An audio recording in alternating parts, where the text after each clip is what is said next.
3, 2, 1. Yeah. Well, I'm just a big fan of grotesquerie. Behold, the 5th generation of home computer entertainment. Boing. Whoa!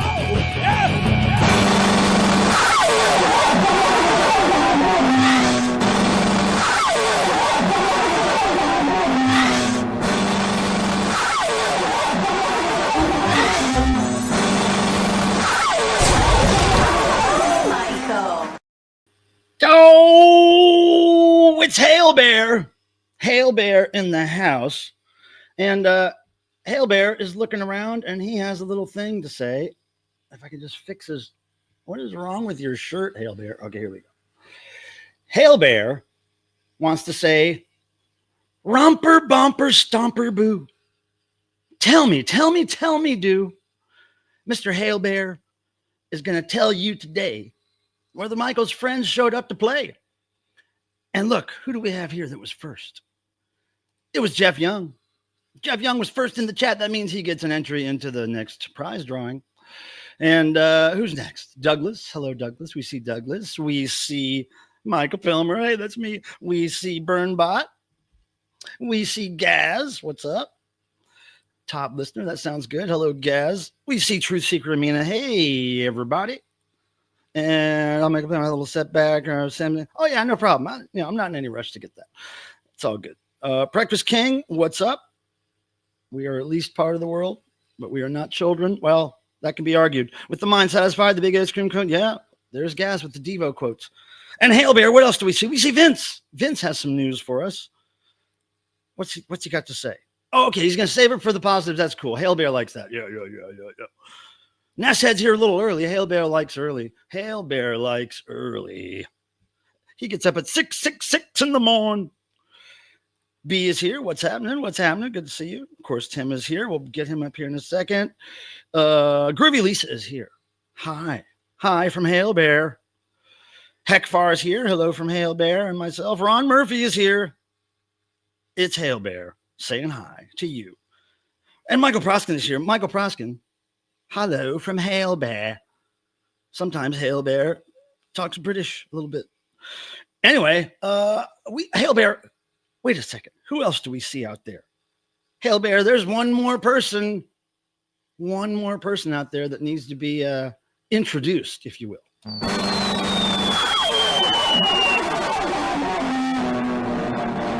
It's Tim. Hey, everybody. Hello, how's it going? Happy Thursday to one and all. Charlie says hello. Well, hello there, Charlie. How are you doing on this fine Thursday evening? He is robotic, mostly plastic. It's all good. Good. So what's up? Man, just days and weeks are flying by. And here we are, Thursday again. Well, you told me some news, and I want to kind of just start off with that. So let's start with this segment. No, I don't want to play that segment. I want to play this segment.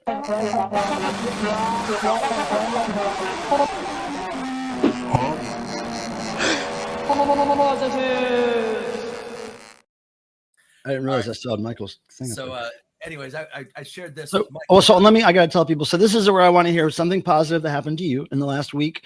You can start your comment with the word positive, so I know what you're talking about. But just tell me something forward moving, something that made you happy, something that made you money, a thing that you got checked off your list, whatever it may be. We want to hear something positive from you. We're going to start with Tim's positive. All righty, and here we go. So I had shared with you all recently that I sold a Taylor Swift record for a large amount of money on eBay. Sold for like $1,000, right? Yep. And I told my son that I would replace that one with a cheaper repress. So your son's collection is kind of your collection? No, he likes her and like some other things. So I try to maintain. But you bought this a long time ago, right? Correct. That one that you sold for $1,000. Yes. And so you sat on it until it got worth more. Right. Okay. And so then I told him I'd buy the cheap version because I looked and I ended up even getting a discount on it for $21 shipped. Well, I get it the other day. Maybe it was yesterday. And Here it is. It was her first album.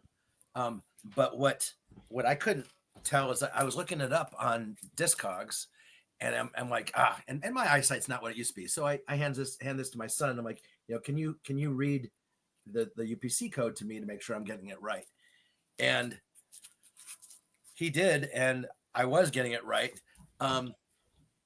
It's the same record.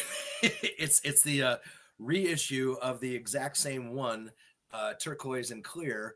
And this particular one that I paid $21 for has gone for as high as $1,900. So it's just a mistake on their part. Just insane. And I looked up on the listing, and they had listed a different catalog number, and I'm not complaining. Let us know when you sell that one for $1,900. Yep, okay, let's start with these positives. Heckfar's got a positive. Got to see Gua in a cave. In a cave. That's great. B says, I escaped the hospital on Monday. After 3 days on meds, they have me making so much like nicer bonus beats. I got CDs. My newest album on the same day. Wow. I got CDs, I guess, of my newest album. Well, that was great. Good timing there, B. Positive Ness said, I have a chance to meet Priscilla Presley. Ah, cool. I kind of know, I think at least one of her sons. She only had one son. I don't know. I just kind of know him. Positive, I know you're not a movie guy, but you're a cat guy, and all cat folks should see a movie called Flo. Well, yeah, but it's the screen thing that gets me. I just can't sit in front of a screen that long because I keep remembering other things I got to do.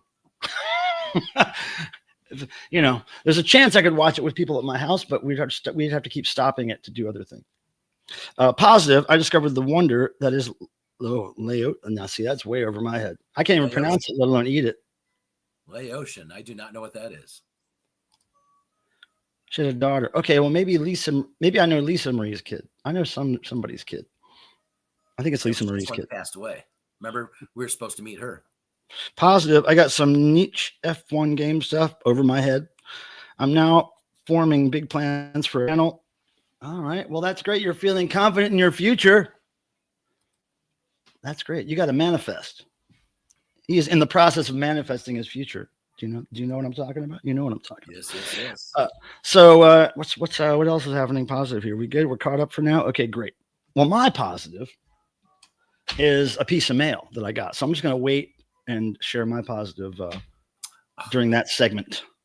Oh, another positive says BurnBot. Now look, BurnBot sometimes comes in with some, news that he's not feeling great, but he's got at least 2 positives tonight. My blue guitar has finally been fixed. It's being sent my way. Make some noise, brother. Michael Proskin says positive. I'll be in LA 4/26 for the Light Up Blues concert. Oh man, that's the day I leave to go home. I'm there for rehearsals from the 23rd to the 25th or something like that. Jeez, man, what timing. That's the day I fly out, that morning. My God. That's crazy.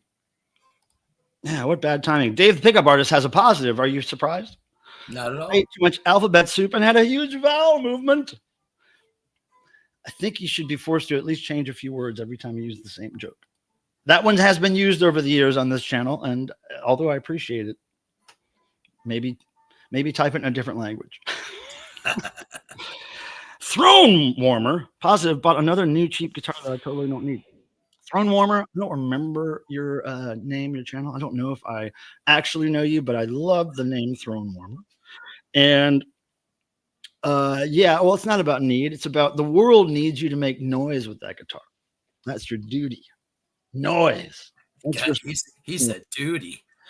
And there's Todd. Odd Todd. Yo, Todd. A couple of nice hikes. That's great. Yeah. I've been doing good on my 4-mile walks multiple times a week. So I'm right in line to be ready for this tour. But that's great. People have positives. It's always good to kind of bring that out of people here on the social media because it doesn't always happen. I have to mention that I am wearing I guess a music inspired shirt. There's a local bar here called Slim's that I've been going to for many, many years, decades. And it's a very slim bar. It's what's called a dive bar. It's lots of stickers and graffiti and rock bands playing on a very small stage. And I was in there the other day, Tim, with Brad.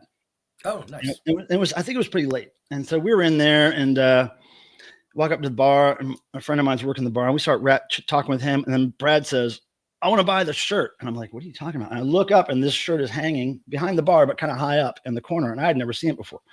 And I was like, you're going to buy a shirt? He's like, yeah, it's $10. I was like, $10? I was like, I'm going to buy one too. So I got me a slim shirt. Now, the guy at the bar was saying, I don't know, man. I think they run small. You probably want a large. I'm like, no, I think a medium will fit, but it fits, right? It's not tight, right? Medium fits. It looks like it fits to me.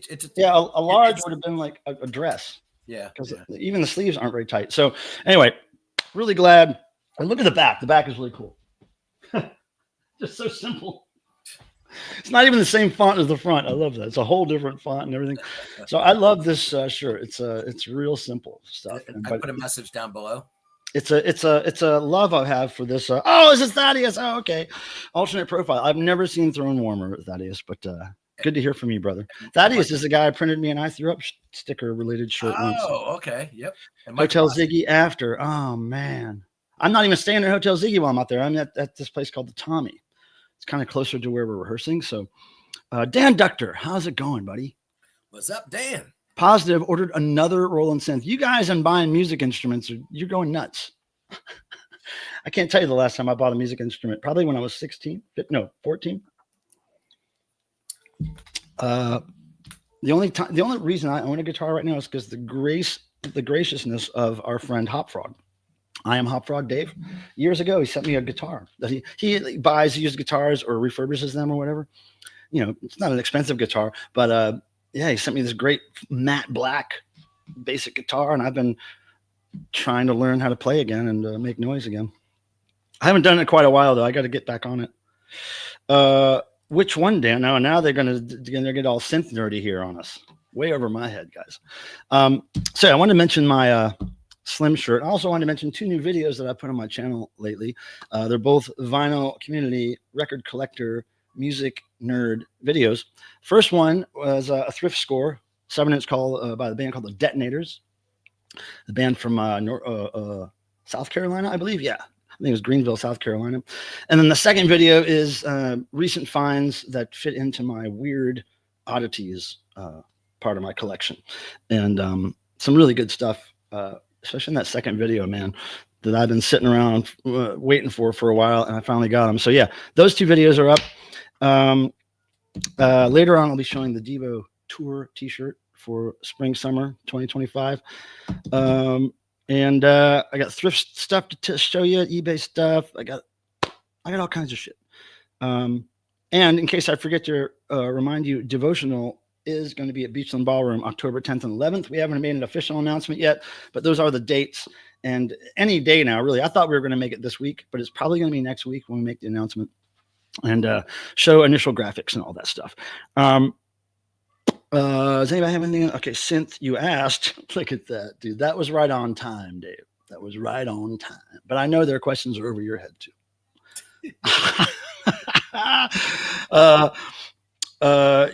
I was just reading the credits on Alan Davies' new CD and saw your name.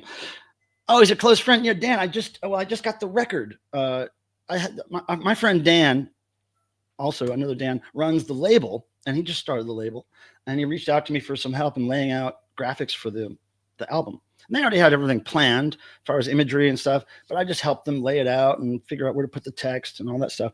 So yeah, I just did that for them. I'm glad to be credited on it. I haven't even listened to it yet, Dan, but I'll show it to you. Hold on. This is what Dan's talking about. Hold on a second, guys. Yeah. Here. It's right here. Come on now. Hold on. Old man. Okay, so here's the retail version of the album. It's Alan Davey, Electrum, and back cover there. And I forget where the credits are. Let's see. Oh, it's on the the credit. My credit. Oh, that's the inner sleeve I showed. This is the actual back cover. So the credit is somewhere in here. I don't know. Credit in there, but yeah. So they have a nice little logo for the label, which is called Savant Guard, which is pretty nice name for a label. And I'll show you the record. That's the other inner sleeve there. And yeah, so basically I just put the text blew the image up and figured out how to crop it and all that stuff. And here is the record. There's the record, and I did the labels. So they wanted one label white and one label yellow, so that's what we did. And I have a test pressing version of this too, but I couldn't find it in the crate over there. But yeah, this is pretty cool. My first, I guess this is considered prog, right, Dan? My first prog credit. First prog release credit. I'm going to put this so Cricket doesn't destroy it. Hold on. I got to put it back where I got it from. That's cool that you know that's cool that you know those guys. I'm very not aware and unknowledgeable of Alan Davey and his whole career with what was it? I get these two bands confused. He was with the band Silverhawk, Hawkwind. I think he was with Hawkwind. Alan Davey was, right? Yes. And Alan Davey was my favorite monkey. That's a very good one. Oh yeah, Hawkwind related. Okay, right. That's what I thought. So there's another guy that my friend Dan at the label Silent Guard worked with who's from Pentagram. I forget his name. And I don't know much about those bands. I only own one Hawkwind album, and I think it's called Space Ritual, if I'm not mistaken. Prog or Space Rock, yeah. So I'm pretty happy. So look up Savant Guard. Savant, and then Guard is Gaurd. Savant Guard Records. And you'll find a way to get that, but I think it's pretty limited edition. I think they may even be selling signed test pressings. I'm not sure. But yeah, cool that I got mentioned out there. And I can't believe you know that whole thing. And you happen to see my name on the CD. That's hilarious. Yeah, I did the CD layout too. So what time is it? God, it's only 7:18, guy. I'm just blowing through topics here. Oh, we've gone through so much quicker than normal. All right, so let me say thank you for the thumbs up, everybody. We do appreciate it. Oh, yeah, how's that doing? How is that doing? How is it doing? Let me refresh here. It usually doesn't show me the real number until I refresh it.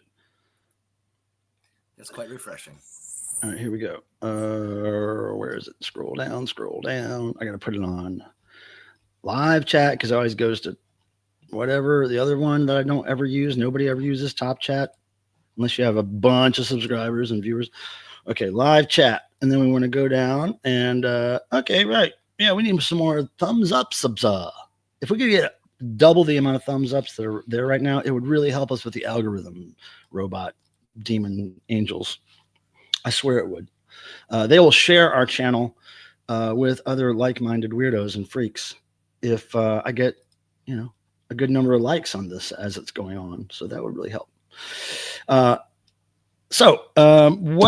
I should do is I think I'll do this twice tonight because there's probably people that are tuning in right now that aren't going to be here later and vice versa. So I'm going to show the DEVO Tour shirt. Now this is for what's called the spring summer tour. It's basically May, June, July, and then one date in August, I think, is represented here. But here we go. Okay. Now this. Jump off from. This is the front. Okay, so basically, they're just continuing the tour that they've been doing for a year and a half, 2 years. Their 50th anniversary. They're just doing the last bit of that. And so this is gold, metallic gold. You can probably see it's a little sparkly. It's a little metallic. I don't know if you can see, but it looks really good in person. And this white, that white there, and this white down here will be slightly puffed, so you can feel it on the shirt. And now here's the back with all the tour dates. Now this was a real trick. I tried to make it symmetrical as possible, but the tour dates run counterclockwise, left to right. So you got the first tour dates over here. May 1st, May 3rd, it goes all the way through August 29th, Chicago.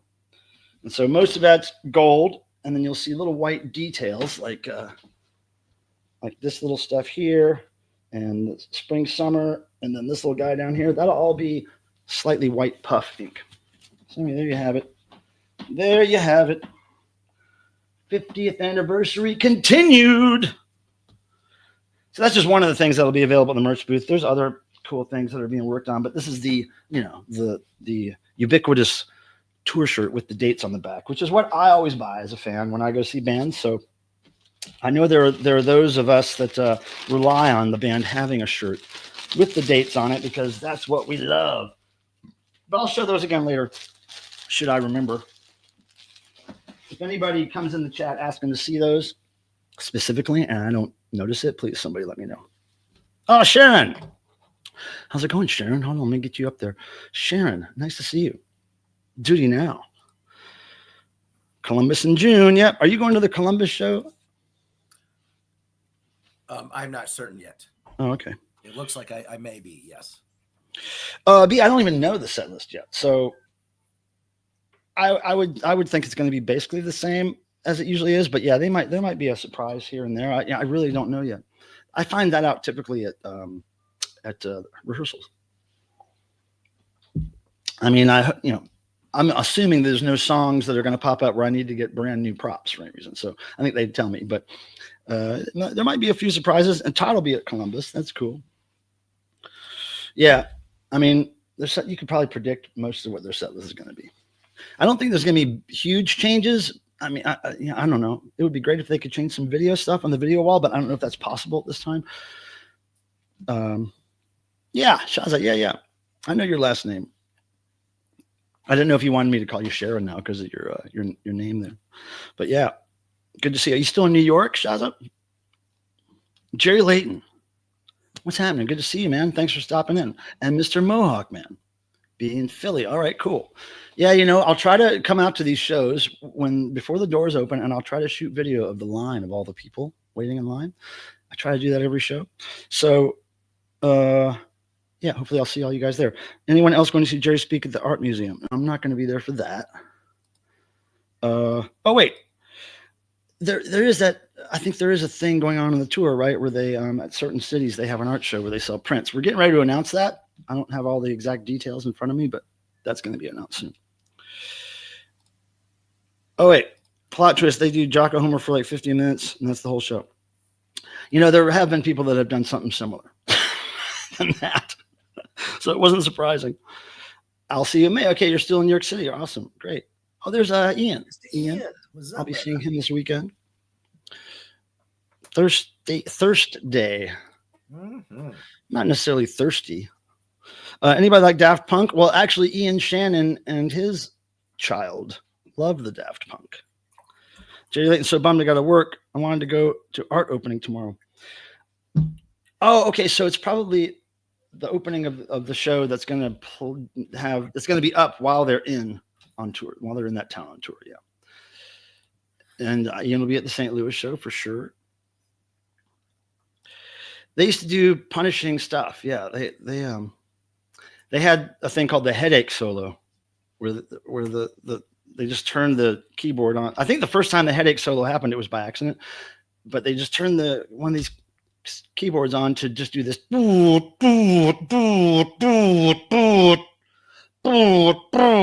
was this very irritating electronic sound that just went on and on and on for I don't know how long they did it, but it was punishing. Positive, says Douglas. I listened to Derek Higgins CD. Seems like I want to say I've heard that name somewhere, but I'm not quite certain. I'm not quite certain. Oh, the art opening. Oh, okay. So that Mark's Gallery, is it actually? I don't think it's actually at Machado. I think it's at Mark's new gallery downtown. Okay, yeah. I think Jalen's going to be there too. Jalen's going in for that. She's going back home, and then a few days later, she's coming right back to LA to see me. That'll be fun. That girl, man, she does rock and roll for a living and for pleasure. That's all she does, rock and roll. And a little bit of skiing. I thought it was called Hammerhead, but yeah.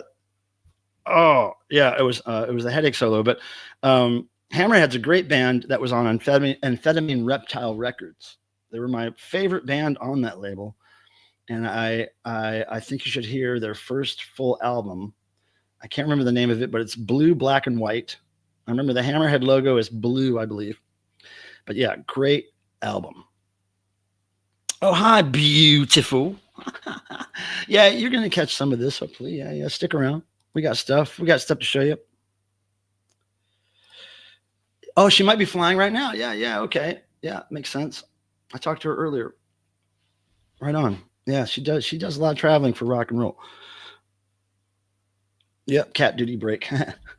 That's not till June though, right? I still don't have my travel dates for that, so I do not know the details. You know what? I really kind of want to just do. I want to open this mail because I keep seeing positives. Hold on, here we go. Positive. I turned my 11-year-old into a keytard. We have been we've been hijacking the keyboard room in the local music store. Oh, that's cool. You should videotape some of that. I'm sure you have. Uncut Halloween 75 concert. Yeah, they released that. I think that was the one they did with Sun Ra. I think that at least part of that was released on CD some time ago. Hell yeah! No, this is Slim's in Raleigh, North Carolina. Russell, turn around. I just bought it a few days ago, maybe last weekend or something. I don't know, but yeah, just $10, man. Can't beat it.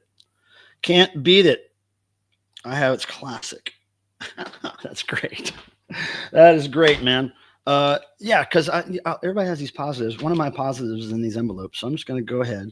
Mongol user was heavily edited. Okay, right. So maybe they're going to put out that full length one. That'd be great. Let's see here. Let's do this little segment about opening mail, Tim.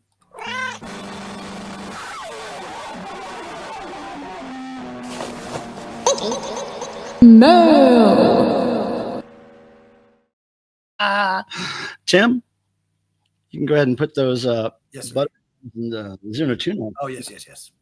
Those little a lot of those little video intros we have were done by our friends Butter Knives and Zuno Tuna, who we love, and they're very creative and proactive young people, and they were nice enough to do those for us. So I want to. Tim's putting some links in the chat. I think if he can figure it out. Now this is something we can all bet on. Actually, this is you could bet money on this, and I couldn't tell you who's going to win.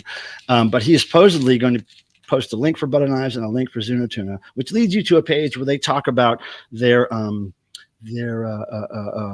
consignment, or not consignment, commission art stuff. In case you need something animated or drawn for you, for a loved one, or your own walls, your own collection, they can do it.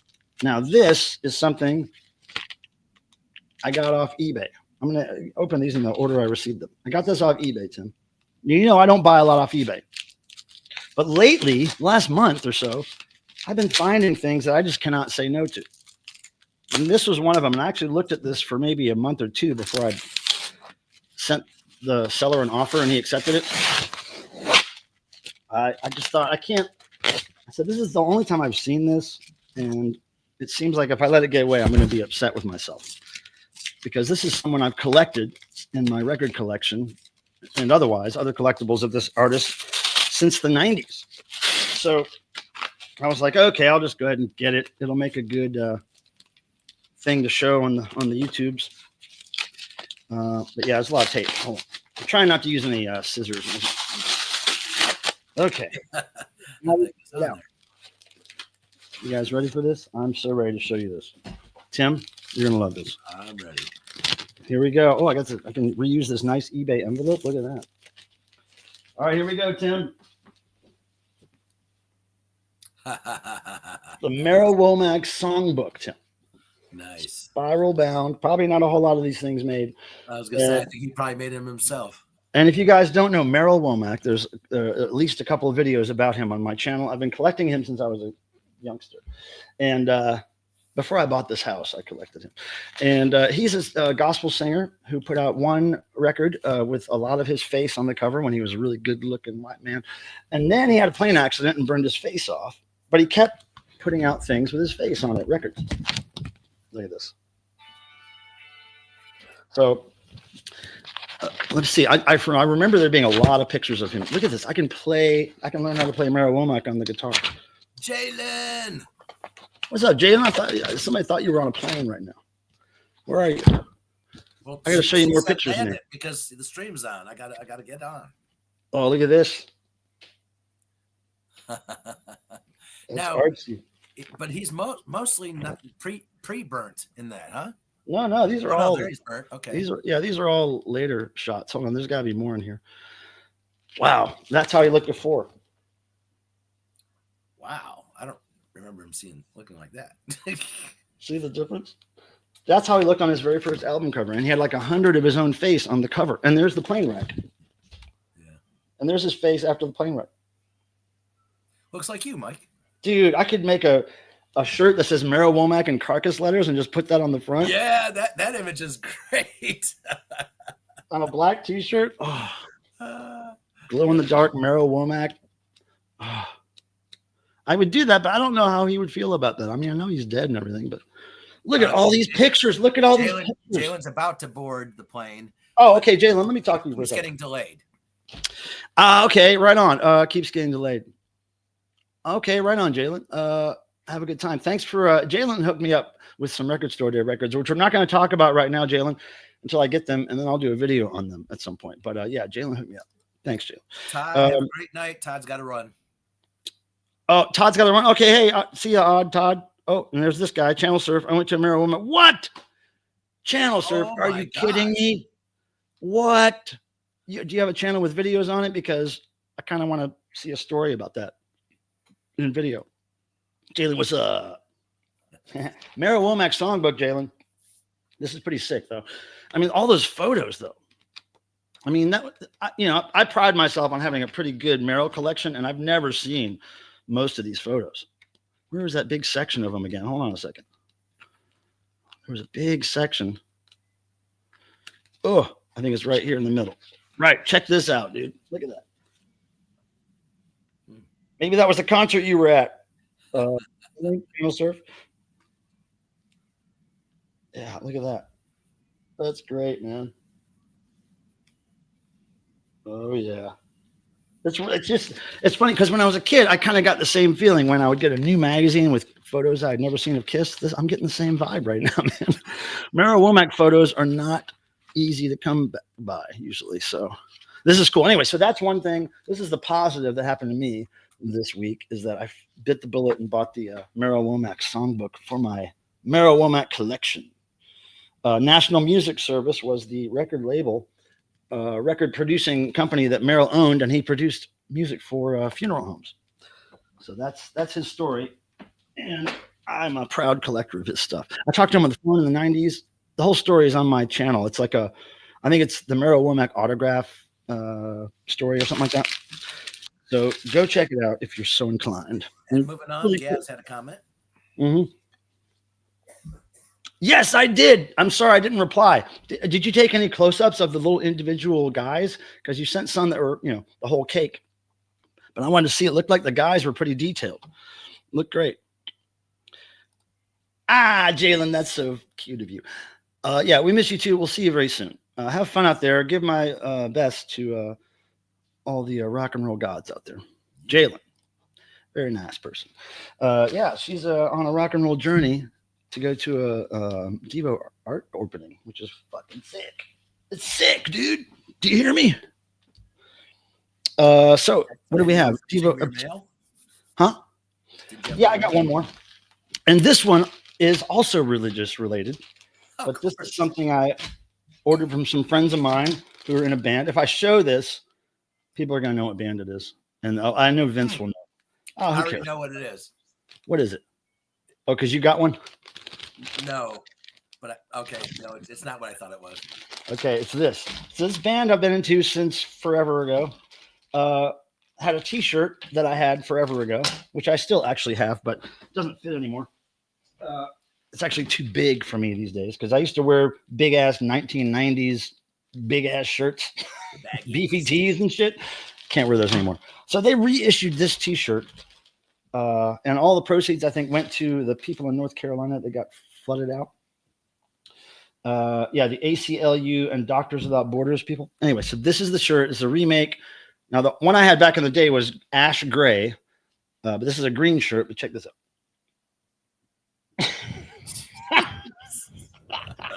Now, I remember wearing this in the 90s to like grocery stores and shit. Oh, man, people wanted to kill you. They would just walk up to you and go, "What does that mean?" Or "You're going to hell," or something like what? And in North Carolina, of all places. I know. So it was really ballsy to wear it back then. But now I've got a new one. I got a new one for tour. Okay. Yeah, it's cool. I'm so glad. I was like one of the first people to buy it. As soon as they announced it, I was like, oh, whoa, I got to get that shirt again because I need a medium instead of an extra large. Burnbot needs that so bad. Yeah, go to negative land with no E, negative with no E land.com. I'm sure maybe that's their website. You can Google it, but negative land. But yeah, there's nothing on the back, but it's just such a great design. And the reason this is from a song, obviously, that they did. And what they did was they took a preacher's sermon, and it was this like, pro-American, kind of anti-Russian propaganda stuff. And he was saying communism, Christianity is good. Communism is stupid. So they just cut it up to say Christianity is stupid. Communism is good. And they made a whole song about it. So this was the shirt they made. And he was going, give up, give up. Yeah. So it's a great song. If you've never heard Negative Land, Christianity is Stupid, you should check it out. It's like, they do some things that are structured like actual songs, and this is one of them. And they do other things that are just collages of all kinds of different sounds and recordings of people and CBers and all kinds of shit. But this Christianity is Stupid is one of those songy songs, all made up of samples and shit. So it's good. Hey, I just want to make sure you caught this from B down below. That reminds me, I shot you a message or face for potentially sending one last CD. Hell yeah, I'm up for it. I haven't even listened to the other ones you sent me, but I do plan to sometime soon. So I will. I'm going to listen to them here at home because I don't want to test them, those tiny CDs and other players, but I think they'll work here at the homestead. But thanks for that. Yeah, you can always send me stuff. I'll be glad to open it on stream and tell people about it. Oh, hold on a second. I got to adjust. Oh, fuck. I didn't mean to turn it off. Oh, okay. Oh, Tim, I'm going to get you back up here. So that was the mail, both religion related. But I just got the Negative Land shirt. I just got the Negative Land shirt today before the stream. Your level seems low, says Ian. Tim? I'm checking it out. Okay. Oh, yeah. Beautiful. Yeah. Negative Land, but without the E. If anybody's looking for Negative Land online, it's not spelled like that. It doesn't have an E in it. So, yeah, like this. Yeah. You should check out all Negative Land. Yeah, but start with Christianity Stupid. It's a good place to start. It's like starting with, Whip It or something. Or you can hear their U2 song that got them in a lot of trouble. That was good. Still haven't found what I'm looking for. Excellent cover of that song. And Ian, let me know if that's better. I mean, you sound okay to me, Tim, but I'm only hearing you. So I've got my speaker turned up to whatever. Right. So I'm not hearing both of us. Yeah, no sweat. No rush, B, but I appreciate that. It's very nice of you. Very kind. Tim? Yes, sir. Do you have anything else besides that? What you call? Taylor Swift? Well, because I can show some stuff, but I want to give you the opportunity to do things too. Well, I was kind of excited about this one that I'm grabbing right now. Is this the thrift score? Yeah. Ian says it sounds much better, Tim. Okay, great. Yeah. I went thrifting on Monday. I haven't gone in a long time. For me, it's been probably 3-4 weeks, whatever. But anyways, this one's like it's nothing that I would notice otherwise, but it has that. Wait, let me make you big. Hold on, wait. What is it? Chet Baker. Chet Baker. Oh, but it's sealed, right? No. Oh, it's not? No. That's in the shrink though. Is that in the shrink or in a plastic sleeve? No, it's just the it's got the gloss. Oh, it's a laminated cover. But the thing is, it's like, okay, so I look it up on Discogs and it's $130 record, but I look at it and it looks amazing. Was it country? I get home and let's see if I can show that properly. Is it country? You know what? No. It was like jazz. Oh, where's the warp? See, I'm trying to. It's hard to show. Just show it like sideways. Show it sideways, like slim. Yeah, I can see it, but you can't see it when the record's straight up like this. Right. It's like so beautiful record. Yeah, beautiful condition. But that looks like it could be fixed in one of those flatteners. I mean, it probably could. So save that. Save a box of them because I'm going to try the one that my friend of mine has down here at some point. Yeah, but it's like it was such a bummer because that was the only like real winner of the day. But I have sold records that the first song was unplayable when they're rare, and I've still sold records for, maybe they were a $300 record, but I still sold it for 150 because and on that Elvis one I did. Mike convinced me to. I had this. It was Armed Forces. Armed Forces Radio has its own label, and technically, we're not supposed to sell them for a reason. It's like they're a promo. But anyways, I had one that was of the Beatles, but here was the catch. It was broke and pieces of it were missing. Wow. Mike convinced me to list it. I sold it for, what was it, $30? yeah. It's like, I couldn't even I've done that, because I figured, look, people just want it in their collection. Because it's that rare. Yeah. Yeah. It's just like they just want to show it, So I have sold broken records. I sold an Elvis. I sold an Elvis one like that, and then a kind of a rare Southern rock one. I can't remember the name of it, but it had a big warp on the edge of the record, but it only affected the first song, so sold it. Need a record flattener device thing, he says, Ian. Yeah. I know somebody that has one. I haven't really heard a lot of report. I haven't really looked into if those things work at all by going online, but I have, and I know somebody who actually has one. So they're not cheap. They're like $1,000 and up. Yeah, I bet. So I'm going to use this guy's, hopefully, if he still has it.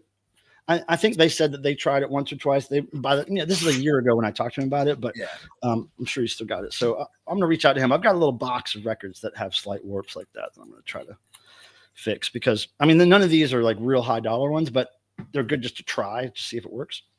All of mine that I've kept, they're high dollar ones. Yeah, I know.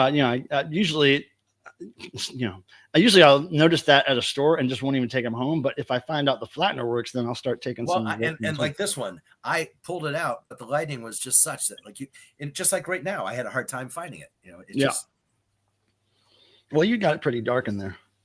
It looks like. Yeah, I know. I tried turning my light on, and it's dark in here, but it looks like behind me, it looks pretty bright in here on the video. But really, it's because I've got all the lighting for the most part in front of me, and only the really dim stuff behind me. There it is. So wrong one. It looks like it's a lot more light in here than it is. But the thing with skylights, I can never set my light to be what it's going to be when I'm streaming, because it's getting darker and darker as I stream. So I have to keep adjusting things, because I've got the used to be skylight, now moonlight or whatever, coming in from the top. Tim was at Apple Records. Was it Apple Records? I don't know. Was that on Apple Records? This one right here, no. I think that's what they're asking. I'm not quite sure. This is CTI. Do I have any Apple record ones that are that way? I'm not sure. I have a Tollette. I have the first Beatles single. Holy shit. Adrian, hi, good luck.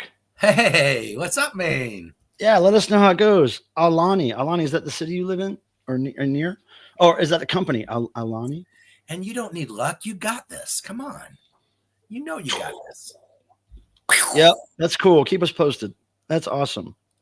So while you're talking about records you found, I'll just go ahead and show some stuff. Some of these thrift stores. Because some of your 7-inch and stuff. Yeah. So the other day, here's what happened. So the other day, I knew I needed to get out of the house for a little bit, because I'd been in the house a day and a half or 2 days just working on stuff. So I went out about 10 in the morning to go to a thrift store that opens around then, and they have all their CDs, records, and tapes. Oh wait, no, pardon me. This is a different one. There's a store that's a Cause for Paws. All the proceeds go to take care of cats. They have cats there that they adopt out, and it's a cat-centric place. And there's 2 or 3 of them in Raleigh. So I go to this one, and I go in there, and I notice usually it's just all the same records, right? Every now and then there's a couple of new things in there, but usually it's just all the same. So I figured I'd check it out. As I'm walking in, where the DVDs usually are, which is right kind of next to the door where you go into the room with the records and the CDs.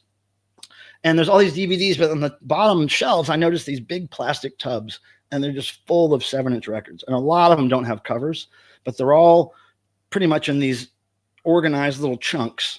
They're not all kind of mixed up together. They're in little chunks, and there's some of them that have picture sleeves, and those are all in special chunks. So I just go, oh God, I'm going to be here for a minute.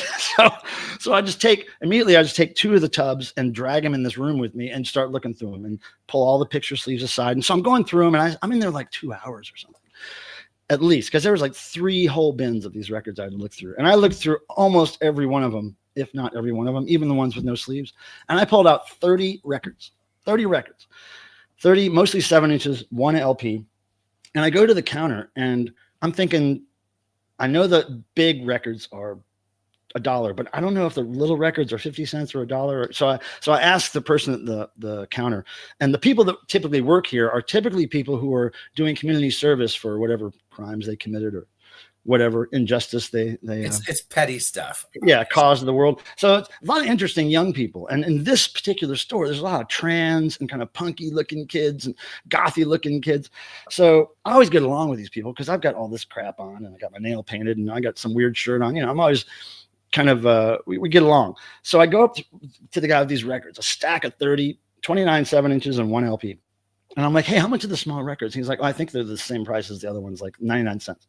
I said, oh, okay. I thought they were 50 cents, but that's cool. So I start counting them. I'm 1, 2, 3, 4, 5. I count all the way through 28, 29, 30 records. And he was like, okay. And he rings me up and I immediately start paying attention to, well, I got to log into this thing because I'm a frequent buyer here and I get points. If you spend over $10 or whatever, you get points.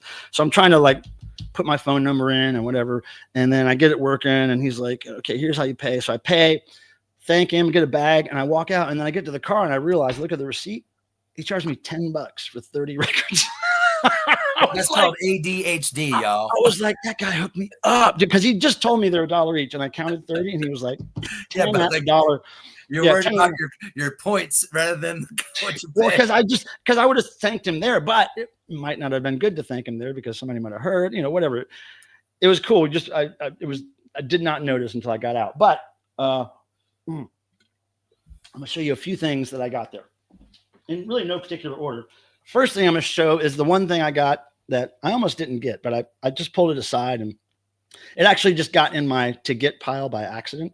But it's Debbie Gibson single, which I didn't have. No cover, but it's a UK pressing of Out of the Blue and something else. Hold it still for a minute. Let me see the label. Well, no, here's what I got to explain. So it's a UK pressing. So it had a small hole in it. I looked this up on Discogs, but somebody sawed a perfect hole in it, I guess, because I'm not seeing any version of like this on Discogs. Or did that have that punch out? No, because it's not. No, there's no punchy version of it with the UPC code right there. So I'm just thinking somebody drilled it, but I don't know. It's just I don't know. It's a mystery to me. Yeah. But I wish I had it with the cover. Okay, so now, all right. Well, I'll just go through these. I got not all 30. Picture that one sells well. Yeah, and there's a little price tag on his head that probably won't come off without ripping it. But hey, it's great shape. This is probably maybe close to $100 record, maybe 50, something like that. And here's another one. This isn't worth quite as much, but might just put it with the expensive one. But you don't really see those a lot at thrift stores. And then this is gospel, really rare gospel. This might be $100 record. This is on the Deline label, which is very rare. Is that black light or black vinyl or red? They're all black. Oh, okay. But the artist here is Maddie Moultrie and the original Gospel Echoes. No, Gospel Halos. So if you look up the Gospel Halos, they've got a lot of stuff that's worth a lot of money. But this is not even pictured anywhere. So it's one of those things where other things on that label sell for a lot of money, but this one's not. I have some on that label, Mike, before I really knew anything about that. And right. There's some red vinyl. That's what I was asking. And this one didn't have a sleeve, but Gone label. And this is the Dubs. And I believe, I don't know if this is Garage or what. I think this might be Garage, but I've seen that Gone label before, but I don't know a lot about it.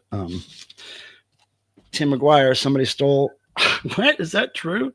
Somebody stole my DEVO was right about everything sticker off my Jeep. That's crazy. Anyway, so Gone Records, that was pretty cool. And then this label, I've never seen that, Peak.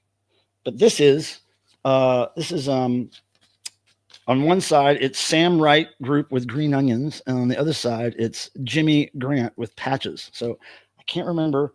This might be rock, or I can't remember. No, like Ventures did Green Onions. I know, yeah. So it might be Surf or Garage, or I can't remember. But then this is pretty cool, and I can't remember even what this is. Probably rockabilly or rock and roll, but it's Larry Williams on specialty with Boney Maroney, and then the other side is You Bug Me Baby. So this might, I can't remember what it is, but it's worth good money, and it's got the original sleeve, which is badass. Oh, here's something that's cool. It's not worth the time, but probably get 10 or 20 bucks for it. It's the Osmonds from their album The Plan, Let Me In, but it's like promoting their tour. It's pretty cool. Yeah. There are Osmond collectors out there. Like, oh yeah, no, there really are. This is worth getting. I wouldn't have gotten it if it wasn't worth getting. I know in the past, like Marie Osmond sells better, but now this is cool. This is picture sleeve. I believe this is from Colombia, and it's one of those imports where oh no, this isn't the kind where the plastic wraps around. It's just a plastic sleeve. But look at these guys, dude. I think this might be considered Psych. One of these is considered Psych, that does not look like Psych. But they're Colombian pressings. Well, I mean, look at those dudes. They look rock and roll. At least it looks like the one was grooming the other. And then there's this guy, Fausto. He looked like the last guy. But this, I think, is this the one with the plastic inside? No, it's not either. But you know what I'm talking about, those covers that have plastic wrapped in and out. But look at that. Yeah, that's just like the records never get scratched that way. Oh, yeah. And here's something I got to add. This is what I was talking to you about. I don't know if I asked you this, Tim. I was talking to some people the other night about this I was hanging out with. But Manhattan Transfer, right? Everybody knows them. Yep. And who was the very popular singer in Manhattan Transfer? It was Gloria Estefan, right? Estefan. But I didn't know that she wasn't always in the band. Did you know that? I knew she was in it, but like I know they like didn't their big hit happen after her? Just answer me. Did you know that she was not in the band at some point? I didn't know. Yes. They had a whole long history for years and years and years of her not being in the band. So they put this out in 1979, and it's called Birdland. You can barely see it right there. Birdland right there. But 1979, and they were still the genre was called pop, jazz pop, whatever. You know, it was like almost like Andrew Sisters, but a little more modern. Like it was like do that kind of stuff. But I guess in 1979, they were trying to market themselves a little different. And guess what vibe they were going for? They were going for new wave, Tim. Look at the band. Well, and you look and Esteban is not in this. Look at him. But I think I might even have that album somewhere, and I don't think I ever look at the girl. That's not Esteban, but look at her hair. I know. Look at those suits and how ridiculous. And I don't think this sounds. I'm going to guess this doesn't sound new wave at all. But it's a UK pressing. I mean, what's the song? It's Birdland is one of them, I think. Yeah, and then Wacky Dust. Wacky Dust. Now, Wacky Dust was an old 1930s song. They call it Wacky Dust. From that one, yes. That drug record I got. Yeah, yep. So I'm guessing it's that song. So I don't know. I haven't listened to it yet, but maybe they do a new wave version of Wacky Dust. Now, this is cool. You know, Tim, I found some of those in the past. I've found some of those field recording records. Yes. Of trains, just sounds of trains. I have them record and reel to reel. Yeah, and I've never found a 7-inch of train noises. Now, if you notice real small here, it says sounds of the steam engine or something like that. Sounds of the steam locomotive. Okay. And it's just called General. And if you look this up on Discogs or whatnot, this is a pretty rare record as far as train records go. So there are mega collectors out there that I know there were some that are worth hundreds of dollars, those trains records, but I've never found a 7-inch. And to find out this one is kind of sought after. Now, if I had more room in my house and more money to spend on shit like this, I would have a train. I would have a train record collection for sure. Now this is more gospel. That's worth good money. This is the Heavenly Echoes on the Baton label. This is promo gospel. Didn't It Rain and Your God Is My God Too. Now, I think all of this gospel I'm buying here is black gospel, funk, soul. Gospel. Like I have not ever found a 7-inch that was worth anything. Oh yeah, they exist. And here's I think this is rockabilly or garage. This is Johnny Two Voice. I don't know what that means. He sings in two voices. And it's promo Johnny Two Voice, promo specialty. You done gone in Superman. No, I don't think that's autographed. I think that it might be. It looks like it the way it's written. No, it's crazy. I don't know. I don't know. It might be. Let me look at it. It's just. Oh, you're right, Vince. Booker T and the MGs was Green Onions.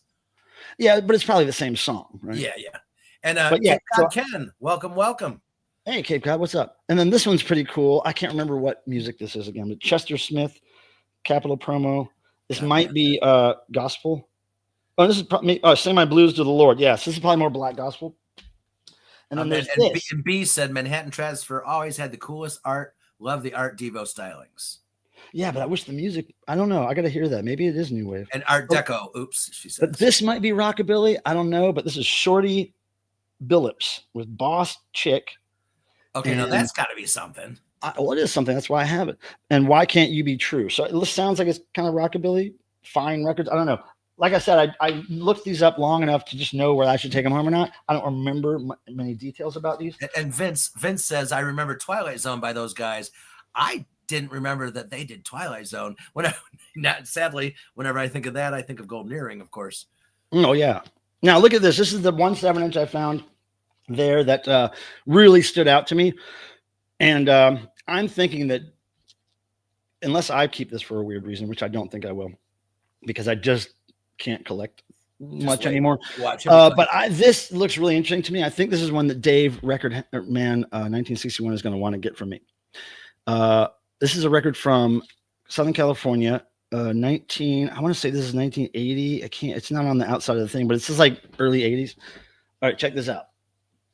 The South Bay Surfers. Oh, look at these guys.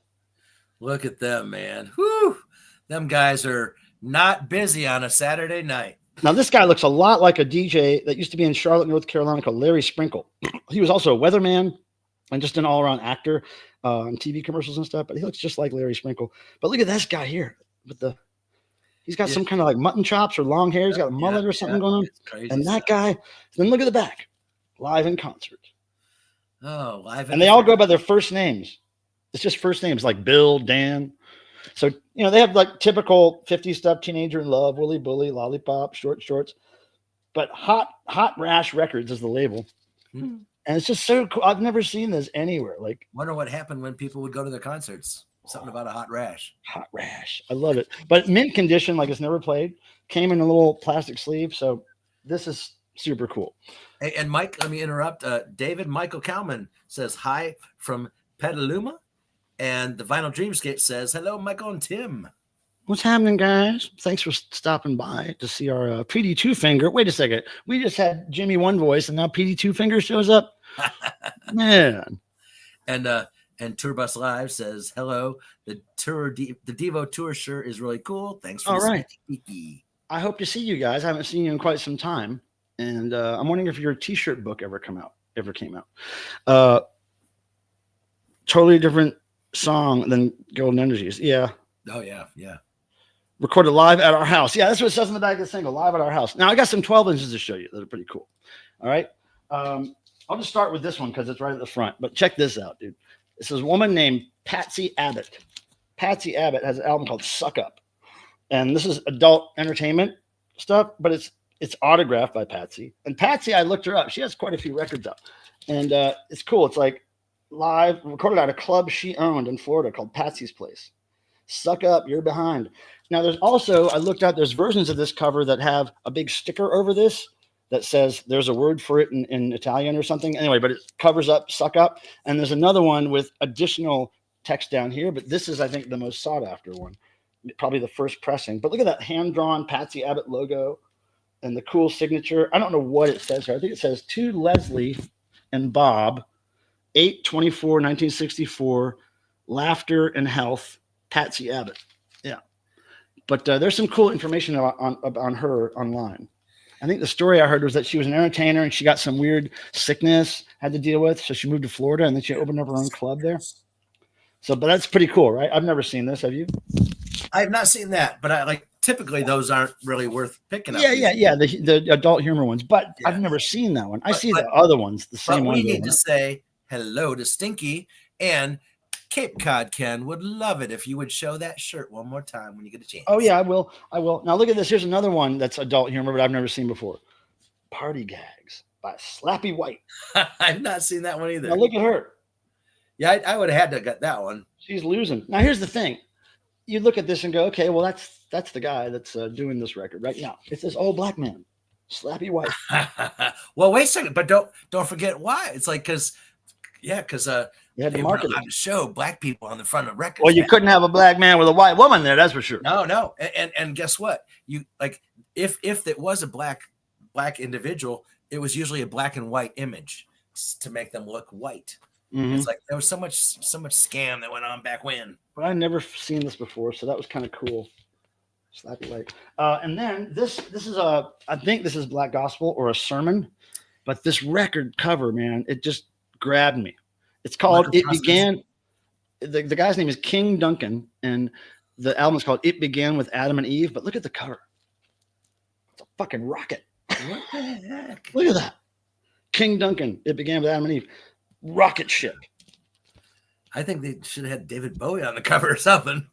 But there's all this craziness here. Okay, it says here, it began with Adam and Eve. Number 2 is how do you fight giants? It's not enough to be good. The God who lifts people up, and on being born again. So he just all this detail, and I don't know if this is the record transcribed or what, but I just lots of things sold me on this. You know. Now here's 2. I think these last 2 I'm going to show are ones that I think David might want, and they're in pretty good shape. I haven't washed them ultrasonically yet, but for kids records, man, these are really clean, and they're 2 Sesame Street records. And I loved Sesame Street when I was a kid, but I know that David has purchased kids records for me before, and these I've never really seen out in the wild without them being completely toast. But I don't remember any big scratches or anything being on these, so pretty cool. They're nice shape, but I don't know anymore. Kids records haven't been doing anything. No, it's okay. But see, there are certain people like David who want certain things, nostalgia stuff. And this one here is cool because it has the theme on it, the Sesame Street theme, which is my favorite back then. Yeah. I mean, I had And some. I've never seen this one around, Sesame Street 2 or Letters, really. I've seen letters, but But they're in such great shape, dude. Like, there's no wear on the covers. Like, it's so cool. I've been lucky to get $10 for them lately. Okay, so now I'll just show the shirt for Ken. Let me take a sip. Can I do a shot first, please? Do a shot. Anybody want to do a shot? Stinky, you're always down for a Oh, shot. and Michael Proskin said score on the 30 records. For $10. The sweet that's amazing. the sweet little trans guy, trans person. She was dressed kind of like Madonna. Very short skirt, lace leggings, some kind of colorful mix-match socks with some kind of black shoe, and then like a tight t-shirt that was ripped, fingerless gloves like Madonna style, with lacy and stuff, with lots of wrist shit like this. Anyway, cool looking person, totally hooked me up. All right, so I'm gonna get a shot ready real quick. And we have another comment. Brian Dube, does the movie Breaking Away? I don't know much about movies, dude. I'm really sorry. I don't think I've seen that movie. I don't know much about movies. But Duty Now for the Future. That's not a movie, though. No, but that's what he was at. He was, just. Well, I don't know what context, because I don't know what the movie's about. I don't know what the movie's about at all. Okay, so, and then after this shot, Tim, I got to get another beer. Yeah, I did not know you had shots. I got a little left, not much. I got nothing. Cheers, everybody. Thanks for coming. I'm going to show this shirt right after this, you guys. So if you're waiting for the DEVO And again, thank you all for the thumbs up. Cheers. Cheers to you all. Mm-hmm. Mm-hmm. Mm. Smooth. Okay. You guys ready? Shirt time. Yeah, so this is the one of the shirts that'll be on sale at the shows. There'll be other ones that you haven't seen before, but this is the as I said before, the ubiquitous tour shirt with the dates on the back. Okay, so Ken, basically they're continuing their 50th anniversary celebration into this year with a few dates. So they've called it the 50 Years of De-Evolution Continued Live in Concert 2025. Now, if you can't see because the light's kind of bright here, but this is gold metallic ink, and then all the white will be a slight white puff ink, so you can kind of feel it raised off the shirt, right? And the back is all the dates, and it goes left to right counterclockwise, and all the dates are in order there. And how did they look so symmetrical? Well, it's because I spent hours trying that shit out. So all the white back here will be white puff too. All those little dots around the dome, the white spring summer text, and the little white DEVO Science Boy logo. But yeah, and the rest is gold metallic. There it goes. There she blows. Pretty cool big print. I like the big print. So I like it a lot. I think it turned out great. And my only thing was when you were starting to describe that white, I thought you were going to say what I always tell you that I like on shirts. Oh, glow in the dark. Well, we've done that fairly recently. So I know. But we have to stick to the gold metallic, and then you don't want to put glow in the dark with gold metallic. Yeah, I guess that makes sense. But I'm into doing glow in the dark shirts. That's for sure. Who knows? Maybe I'll make the Boswell sisters shirts glow in the dark. They got every color, you know. I kind of want them in punk rock style, but here I figured out how to share that Boswell sisters image. Okay, so let's make us both the same size. Okay, so I want to show you guys a shirt that I'm going to get printed. I probably won't get more than a dozen, or I mean 2 at the maximum, because my friend Greg's going to do them, and there's no minimum order. I've just always wanted a Boswell sisters shirt because I'm a huge fan. So I'm going to do these soon. I'm going to order them probably tomorrow or the next day, and first of all, I'll show you the image and I'll put it on screen, and then I'll tell you who okay. And then I'll tell you who I have that said they're interested in these. And then they'll be like 15 or 20 bucks each or something like that. They won't be expensive. Let's see. Present image. Here we go. And boom. Okay. Here it is. Now I'm going to share this image with you. It's a very basic kind of punk rock style T-shirt design for the Boswell sisters. They're from the 30s, late 20s, early 30s.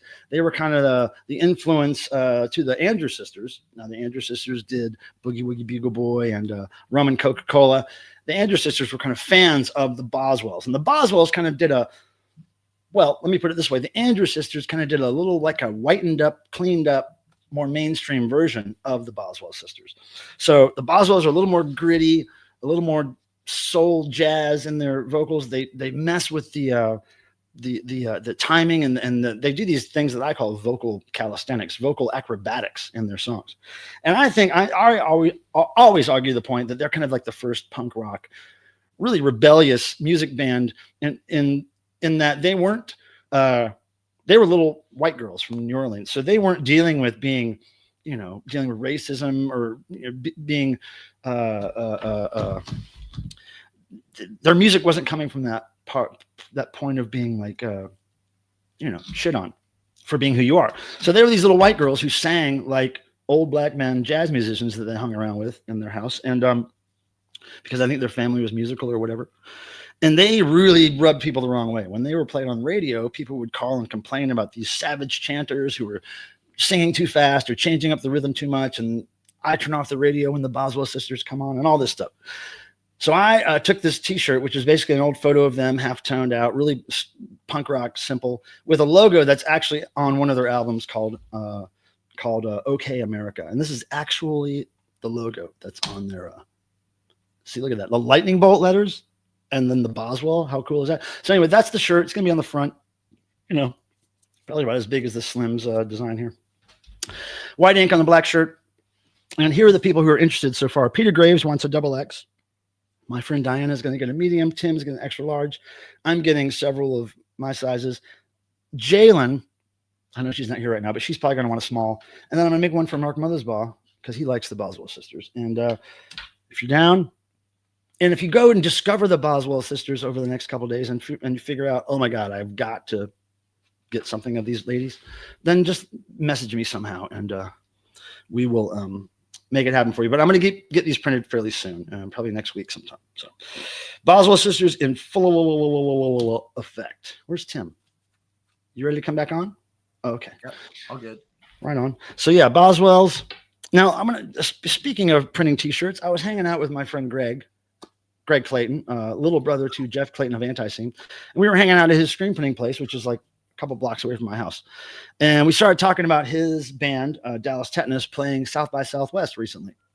And I was at Martin Jones, really? Okay, for sure. All right. It's going to be like 15 or 20 bucks plus shipping, but I'll let you know. I'm going to write that down, Martin, and I will make one for you. And then I will contact you somehow. And I don't know if I have your direct contact information because you're only on YouTube, right, Martin? You're not on any other social media. So if I contact you on YouTube, would I have to put a comment on one of your videos or something? Let me know, Martin. So you want 2XL. Hold on. And Amina says she wants one. Oh, Amina wants one too. Okay, Amina, you got to check them out. I think you'll be impressed with how and there are interviews. You can go online on YouTube and hear interviews with the surviving members back in the day, and they were like gritty, man. They were like street smart girls. They were like raspy voices and smoking cigarettes, and that's the kind of vibe they gave off. I don't know if they actually smoke cigarettes, but they have this kind of raspy voices, man. It's pretty cool. Amina, what size do you want? Amina, I can't remember what size you are now. Let me know.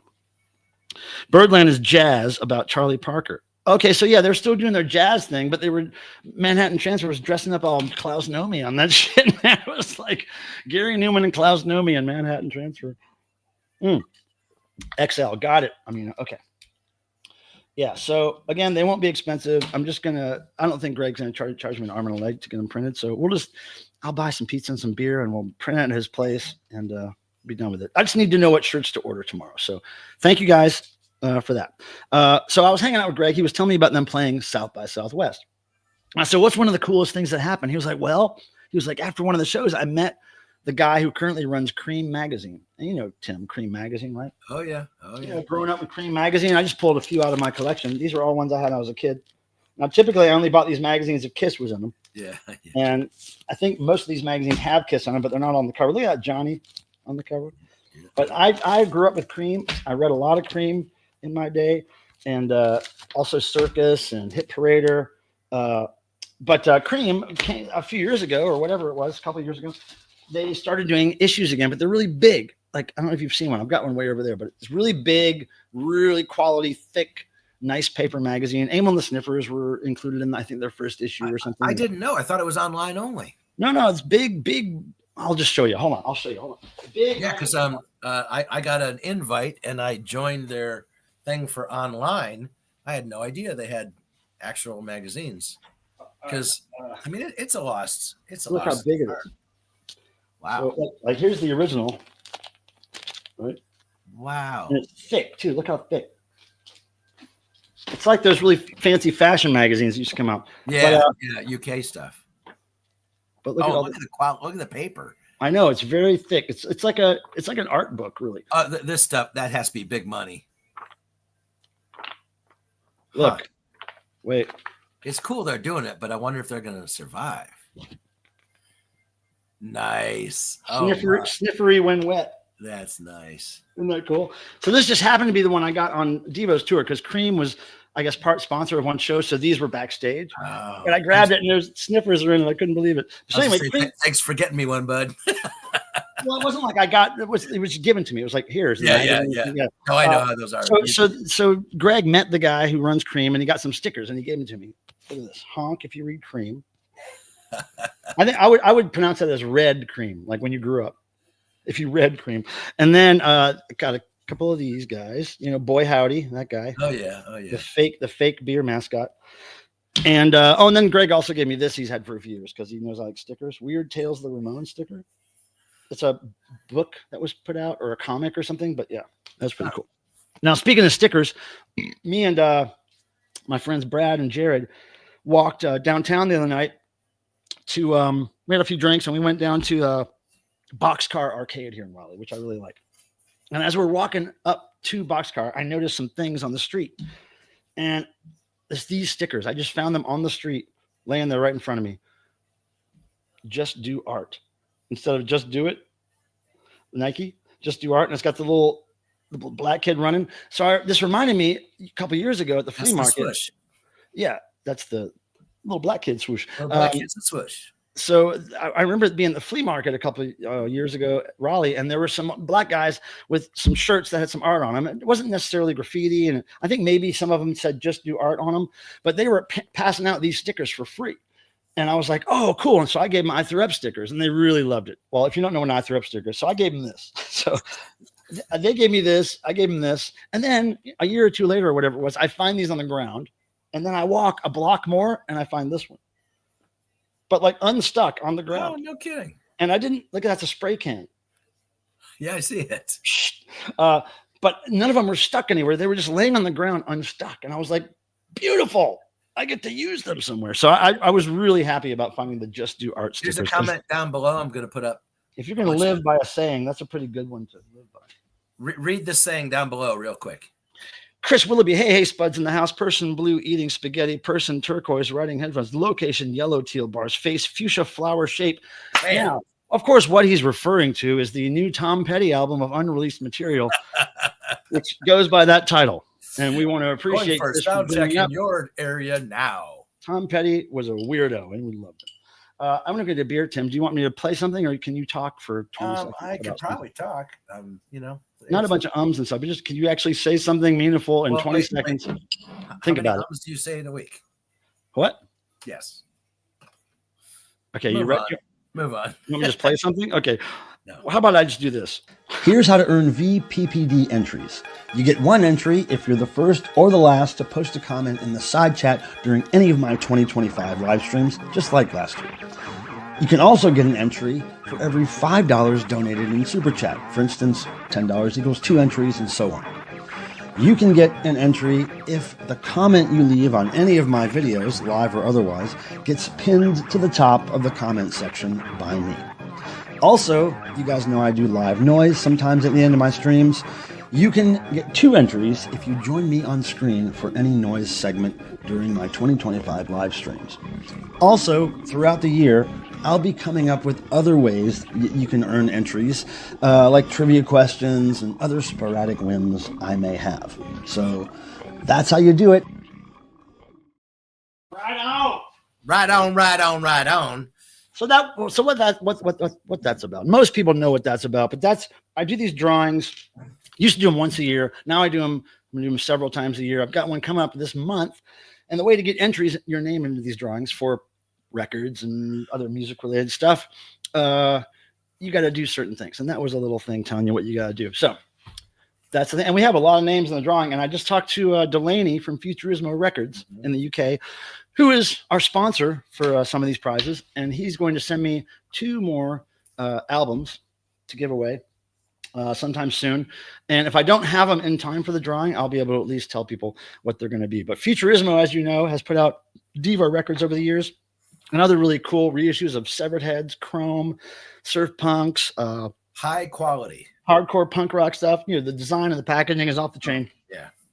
It's the one rare instance where you're going to find somebody who basically owns their own record label, but they are an actual fan of rock and roll, the whole design aspect, the packaging, and they are willing to forego profit for the aesthetic and the art. Like they'll spend way more money than they need to on packaging and end up losing money sometimes because they're so dedicated to the art of it. And you will not find record labels like that typically. Like even ones that pretend they're big music fans and they care, they won't sacrifice profit for art, but he will.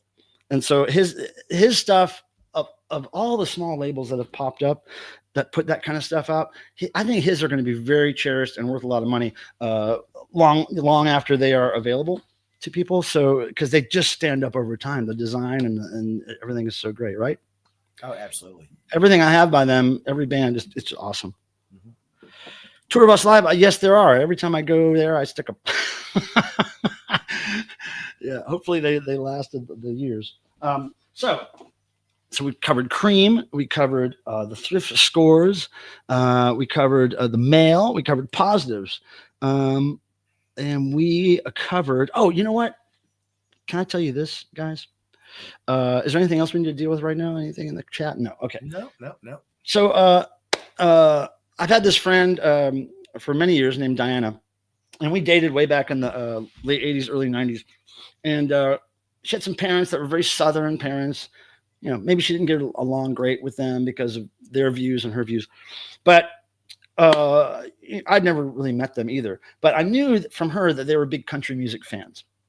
And I didn't know really the extent until after they passed away. And of course, she had to figure out what to do with all their stuff. So she gave me all of their country music, basically scrapbook collectibles and all of their country music albums. I sold the albums over the years or gave them away.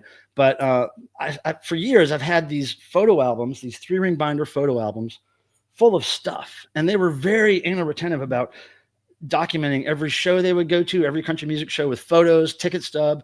They were members of certain country music people's fan clubs. So they had fan club event tickets and pictures and autographs and all this stuff. And it just sat for years because I didn't really think it was going to be worth digging through and figuring out what each individual thing is worth. Anyway, long story short, I finally put up some stuff on eBay. And I want to show you just a couple things, because as soon as I put a couple things up, it sold, which really I didn't expect that. But the main thing I wanted to say about this collection is that even though I didn't know her parents and I probably wouldn't have agreed with them on a lot of things, I appreciate their love for this music and their the work they did in collecting and archiving all this stuff. So it would be a shame if I just decided to throw it away or something, which I just can't do. Oh, it was crazy. I mean, they had an amazing collection. It's just if it was rock and roll, like it would have been one of the best of the best. Yeah. So here I'm trying to get to the right page. And just to let you know, Michael Proskin is in for the Boswell sisters. Oh, okay. Wait a second. Did I write that down already? I don't. No, I got Martin. And what size, Michael Proskin? My page is getting all full of shit here. Michael Proskin, can you let me know if he posts what size, Tim? Yeah, I'm waiting to see, and I will let you know as soon as I see it. Proskin, and I'll wait for the size. Okay, so what I was saying was trying to find this something I sold. Here we go. Okay, so this is one of the things I sold here. And no, okay, I'll just leave it like it is. View order details. No, how do I see the actual listing? Okay, here it is. Okay, no, original listing. Okay, here we go. Now, finally, let me try to share this screen. This is one of the little sets of things. I put these things together, these little sets of things together based on artist and event and whatever. I didn't really know how they do, but I guessed the prices. And here is one. Take the tag out. Okay. Here is one of those things. Share screen. Here we go. Okay, so this is a country music artist called Lori Morgan. Lori Morgan, and these pictures are from the 90s. This is a country. This is a ticket stub. Let's go to this. Wait, let's go to this. Yeah, so this is a ticket stub and a bunch of photos from a show. And as you can see, they sold for what, $16 or something? Yep, $15.99. Yeah, for a ticket stub for a concert, and these like not professional shots, right? They're kind of blurry, they're kind of whatever, but they sold immediately after I posted them.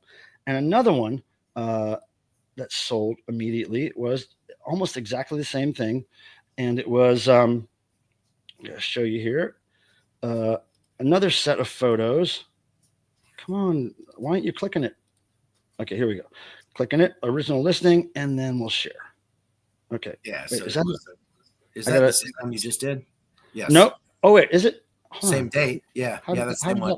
How did that happen? I just clicked another one. Hold on. There. Okay, there's the one I clicked. There's the one I want. Go. Now it is. God damn it. My mouse is flipping out on me right here. It's not letting me pick things. Come on. Okay, here we go. See original listing. So this is this is a fan club event. So it's the Lori. You can see it says the Lori Morgan Fan Club Party, June 16th, 1998. There's the picture of Lori's house, and I know that because on the back of the photo it says Lori's house. And there's Lori at probably this little club where these crazy fans got together and asked for autographs and whatever. I mean, that's sold for $25, like plus shipping. Shipping's not even included, right? So, and then there's one more. And these sold immediately after they listed. So there's a Lori Morgan fan out there that's just very happy right now. And then this, I put up a second. And I don't recall you telling me it was the same person that bought both, huh? All three of these. Okay, so look, this is another one. Lori Fan Club Party. So what happens is in this collection, there were two people, the husband and the wife. And typically each of them would always have the same autograph photo, ticket stubs. So there was two of almost everything. So I just broke them up into, instead of putting two fan club tickets together, you know, different groups with different photos. But this sold for $25, something like that. Here's what I would be doing. After the second time, I think I would say, Michael Pilmer. I'm not sure where you went, but thinking that you probably still hear me, I would let this person know, hey, I've got more stuff. So would you making yourself go off screen accidentally? Because all I heard was you say, here's what I'd be doing. And then I was I was trying to go back on eBay, but I went back on StreamYard. No, but what I was trying to say is, like, did you reach out to this person and say, hey, I've got this much of her stuff? Blah, blah, blah. I kind of sent him a message saying, hey, thanks for your interest in my Lori Morgan items. I do have more than I'm going to list. And that's when I listed the second part, but they never responded. So I'm just, I'd give them time. I've got more of her stuff to list. But if they're buying them all, they're going to buy them all. Well, I don't know. There's autographed photos of hers up now that they're not buying, but for some reason, these ticket stubs and the photos are really interesting to them. And here we go. Daniel is here. Hey, Daniel. Oh, hold on. I'm looking at something right now. Just trying to find. Oh, did I show you guys this last time? The Twiz-Tid CD I sold? Okay, no, I didn't. Okay, check this out. Present or invite. Daniel, hold on a second. I'm going to get you in a second. Share screen. Oh, here we go. Here's a CD I sold recently. And it's a CD that I found at a thrift store, of course, with no cover. Share screen or stop screen. Oh, here it is. Okay, so this had no cover, and as you can see from the jewel case, I'll show you here. There's no tray card. There's nothing. No spine. It's just a CD in a case. Look how much I sold it for. It's like it's a band called Twiz-Tid, and the release is called Black Magic, Wrong with Me, and you can only get it at an event called the Hallow Wicked Exclusive 2001. So you're at this event called Hallow Wicked, and the band pumped out a bunch of pieces of paper with codes on it, and you can go to the site, and if you had a code, you could get one of these CDs mailed to you, but it had no cover or nothing. And you know when you're in thrift stores and you see those spines with nothing on them, I always have to pull those out because I found things in them that are actually released with no cover that are worth the most money, like a Madonna promo I found once like that. But that's a lot of money to pay for something like that. I mean, what a weird this is like a what do you call it? What do you call those people? The people that follow Insane Clown Posse, juggalos. This is like a juggalo kind of band. They're kind of obsessed with the Insane Clown Posse thing, so it's kind of like a Insane Clown Posse worship band is what I've gathered. But yeah, 100 and 200. I think I actually sold for 150 rather than 200. But still, to pay almost nothing for that and then sell it for $150 a few days later, that's crazy to me. And somebody's really happy I dug that out of a thrift store. Do you know the chances that would be bought by anybody are very slim? I mean, like, remember I ran across Guns N' Roses, their demo tape. I got at a Goodwill. I remember that. Yeah. In a like way in Booney Town, and I paid 10 cents for it. It's like, go figure. Yeah. It happened. Oh yeah. So Daniel, I wanted to mention Daniel here. But let me interrupt for a second. Yeah. Mike Proskin would like a large. Yeah, I wrote that down. Yeah, I saw that. Okay. Thank you. Thanks, Michael, for your support. And go listen to the Boswell Sisters. If you haven't, you will dig them. Now, Daniel, that's very cool to see that you've been busking. You've always been very good at that, and you always it's a winning situation for you typically. So that's awesome. But it's cold. Yeah, it's cold and rainy tonight. In fact, it's supposed to be. Yeah, you said it was supposed to start raining. It's raining very lightly. I can hear in the skylights, but it's supposed to be raining, and I was kind of bummed out because I really wanted to go walking tonight after this. But yeah, I hear the rain, so I'm bummed. I'll have to just work after this. And we had the rain like for off and on like this past week. But cool thing is, yes, there was tornadoes and everything else, but not right where I'm at. But man, the lightning, it was amazing. Like almost every day, it was amazing. Yeah. Well, I see a comment from Ken I want to put up there, but I'm just checking the likes right now. Just curious. Oh, we're getting closer. So we've got over 30 watching, but only 24 likes. So if we can get that likes up closer to how many people are watching, the algorithms notice that kind of interaction, and then they'll spread this channel to other people. But Mike, have we considered maybe they don't like us? It's not about liking us. It's just about helping me meet new weirdos. You don't have to like me. Nobody likes me. I just have to meet new. Nobody likes freaks. That's why we don't like each other, but we hang with each other because we're unliked by everybody. This is the group that we feel attached to. We don't like each other. We love each other. Black sheep. No, we lust. It's just about lust. Is it now? Is it? We are the black sheep of the social gatherings. Man, what a mess. Every time I stream, there's a mess that pops up. Oh, I thought I'm not talking about in my diaper. stuff. But yeah, some pretty wild shit. Let me see if there's anything else I got to show. I don't think so. Usually, we haven't mentioned it, and no one else mentioned it. But you're pregnant. If anyone is interested in something we call noise, Yeah, that'll happen in 15 minutes. It would have to happen soon, but just say noise in the chat, and we will get you backstage and ready to rock. Well, here's the thing too. I'll put this in the chat. Join us on screen, and this is the link that you would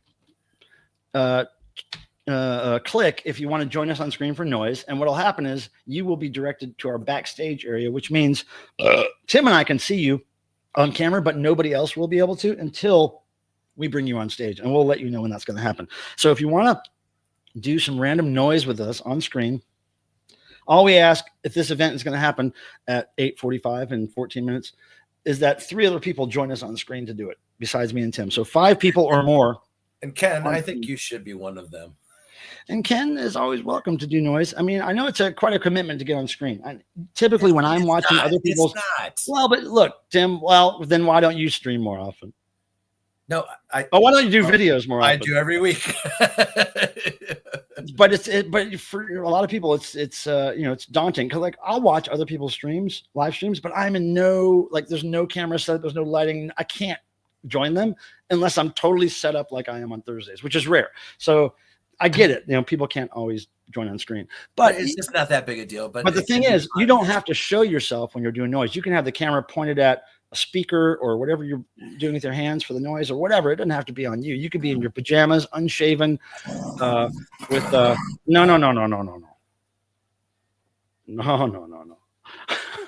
I'm right at that mute button, ready. But yeah, the noise thing is completely dependent on you guys because I only want to do it if there's 3 other people and me and Tim on the screen. Used to be I would settle for 2 to make an even 4 people on screen, but I've upped it to 3 just because, man, inflation. And if you join us for noise on screen, everybody that joins gets 2 entries into the drawing. So that's pretty cool. And then, the clown disco, that's been pretty dormant. Speaking of the clown disco, one of my main lights burned out. My big bright white light over here that's designed to make disco balls shine. It just burned. It just died. But it's from the 60s, I think. So, was it the spotlight thing? Or? Yeah, the spotlight died. Oh, yeah. But I put a new bulb in that, I thought. No, nobody's messed with it. I just plugged it up and it was ready to go. But I don't know if it's the bulb or I don't know, but it just doesn't turn on anymore. So I'll have to invest in some lighting at some point. But yeah, Cape Cod Ken, I'm always surprised. Well, not always, but it's quite often that I discover things that I never knew people wanted or were looking for. And, it's stupid things. Like look at basically the heavy tin foil McDonald's ashtrays. Yeah. Those are a big deal. And the little white plastic spoons. Yes. Yeah. But even any of that kind of stuff, like from the fast food place or whatever, goes for crazy. Well, I was impressed by these. I sell these records all the time that have spoken word salesmen, sales hype things from the 50s, 60s. And those sell all the time. But then I got those, they were called industrial musicals records. Those computer company records that was just basically musicals, like there's no business like show business, like that kind of stuff. But all the lyrics were about whatever company product was selling the record. So I bought these 2 records that were both by this company called Monroe Calculators in 1969. I think one was 68 and 69. And they were talking about the new calculators they had for the 70s. It was going to revolutionize the 70s. And all the songs were about all these calculator functions that they were adding to these very early handheld calculators, like the same kind that probably, Kraftwerk used for pocket calculator. It was the same era, like the same. It was like the record said, dive into the 70s with Monroe or whatever it said. And those things sold for like good money. I think I sold 2 for over $100. Like one was $60 and one was $40, $50. I don't know. But somebody bought them quick, fast as soon as I listed them. So I was like, wow, I didn't know that. First of all, I didn't know that industrial musicals were a thing, but they are. There's a whole genre of industrial musicals I didn't know about. So I'm going to keep my eye open for more, because as soon as that guy bought them, he messaged me and said, "Do you have any more industrial musical stuff?" I'm like, "No, these are the first two I ever discovered. Like, I'm new to this, you know." And Daniel had a comment down below. And welcome back, Todd. And oh my, how did you have dinner with your wife in like 10, 15 minutes? Wait, what did you say? Comment down below. But Todd is back and he says, went out for dinner with so now wife. You're doubling up. You put one comment on the screen and you're reading another one. Just let me deal with the one. I'm tackling two issues. You're confusing me. Okay. That's too easy. Since I'd missed the positive portion. Oh, yeah. I was busking last night and saw my friend Jenny, who cannot turn to. I heard that at McDonald's today. Dancing with her whip across the street. You got a 50. That's a good thing. Now, you could have played several whip songs. You could have played Let It Whip or Whip It, Baby. Whip it right, whip it, baby, whip it all night. But you probably looked at her and you kind of guessed her generation and her demographic and thought, okay, now Whip It, Devo's Whip It is going to be good for her. Now, it could have been the other Whip Its that would have made her give you $50. But I think you hit it on the nail on the head. I mean, I think she was a Devo Whip It girl, and she probably didn't even know the other Whip It songs. So I think you did good, Daniel. Congratulations. Now, let's get on to this thing. And you're going to see her at the Devo show. Who? The Whip It girl. Oh, am I?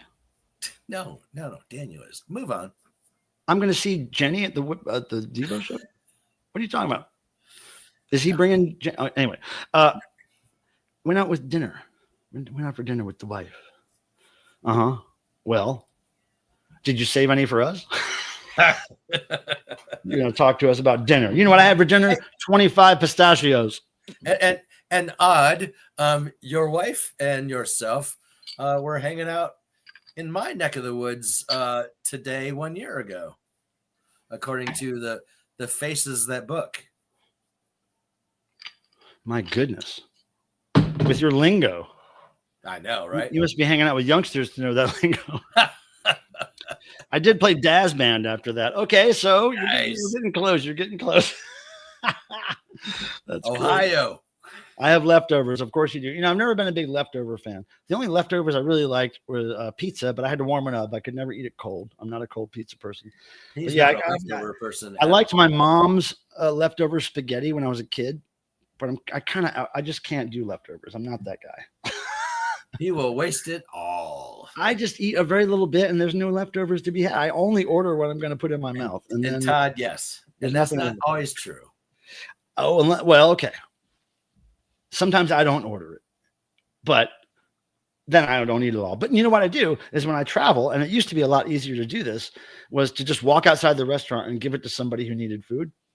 But now places are cleaning up their neighborhood, so there's not those people to give food to anymore. So it's like I walk out of this expensive restaurant and be like, I got this like half a steak and I can't give it to anybody because everybody's fucking wealthy shit people. So it's like, where are the poor people? But I used to be able to give them food all the time. I would always have a doggy bag or something, walk a block or two and always find somebody to give it to. Now I find myself walking around and around and around. I'm like, God damn it, man. I can't. I don't know why I'm thinking, but I'm going to say, like, no joke, guys. He has a shed that is beautifully designed with Gene Simmons and more musical attire, but by Pilmer. But what does that have to do with? There was a guy that used to live in there for a year, like over a year. Yeah, for a year or so. Yeah, my friend Ricky High. Yep. Rest in peace, Ricky High. Yep. Eclipse. I don't know. What are you talking about? Yes, Todd. It was Eclipse. When? Today? Yeah, a year ago. Huh? A year ago. Wait, what is eclipse? The eclipse. There was an eclipse a year ago? Yeah. Why are we talking about that? Because I made a comment because that's when I last saw Todd and his wife together. Oh, for the eclipse. Yes. Oh, okay. I got you. Right. All right. I was confused. As usual. Confused. Yeah, I was going to say, it's okay. Oh, never underestimate. We are accustomed to this. The dork side. Speaking of Todd, he got me these. Yes, it's true. And noise, it's not looking like it's going to happen, but no, of course not. It's okay.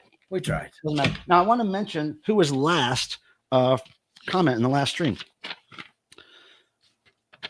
You want to guess? I used to know. I mean, who's okay? Who do you think might be last to comment on the last Thursday stream? Oh, hello. He kept doing it. Peter Graves. Yep. And who's usually first? Jeff. But last time, Bill McKenzie was first. Last stream. Oh wait, am I stream? Oh, wait, I'm a stream off. I think no. Oh yeah, no, sorry. Okay, so the last stream. Wait a second. Are these in the wrong order? No, I was right. No, Bill McKenzie. Bill McKenzie says, "Sounds like Tim's dog is in for the noise." That was a while back. Yeah, that was an old one. Bill McKenzie was first on the last stream, and Peter Graves was last. Jeff Young was first today. I'm guessing that Peter Graves is going to be last. But there was a time, a stream or two ago, that B was last. So that's interesting because I don't think they've ever been first or last. And Jeff says, "Yeah, he was way late last week." Jeff, if you win all these prizes for the next year, dude, that'd be so cool. I'm so dumb. And then you need to come and like just tell him that you need the rest of his collection to record it, and just like we'll take the whole collection to your house. I would just tell him, look, rip the vinyl to digital like you do with all the other shit. Give me the vinyl back. I'll re-give it away. Unsealed. Played once. Prizes played once. Okay, hold on. Going back over here to see what is going on here with the numbers. Okay, great, man. We're really close. The likes are really close, and I'm pretty happy with that. Thank you. We did it. All right, so I have another shot at some point. Since we only have 15 minutes to go, I figured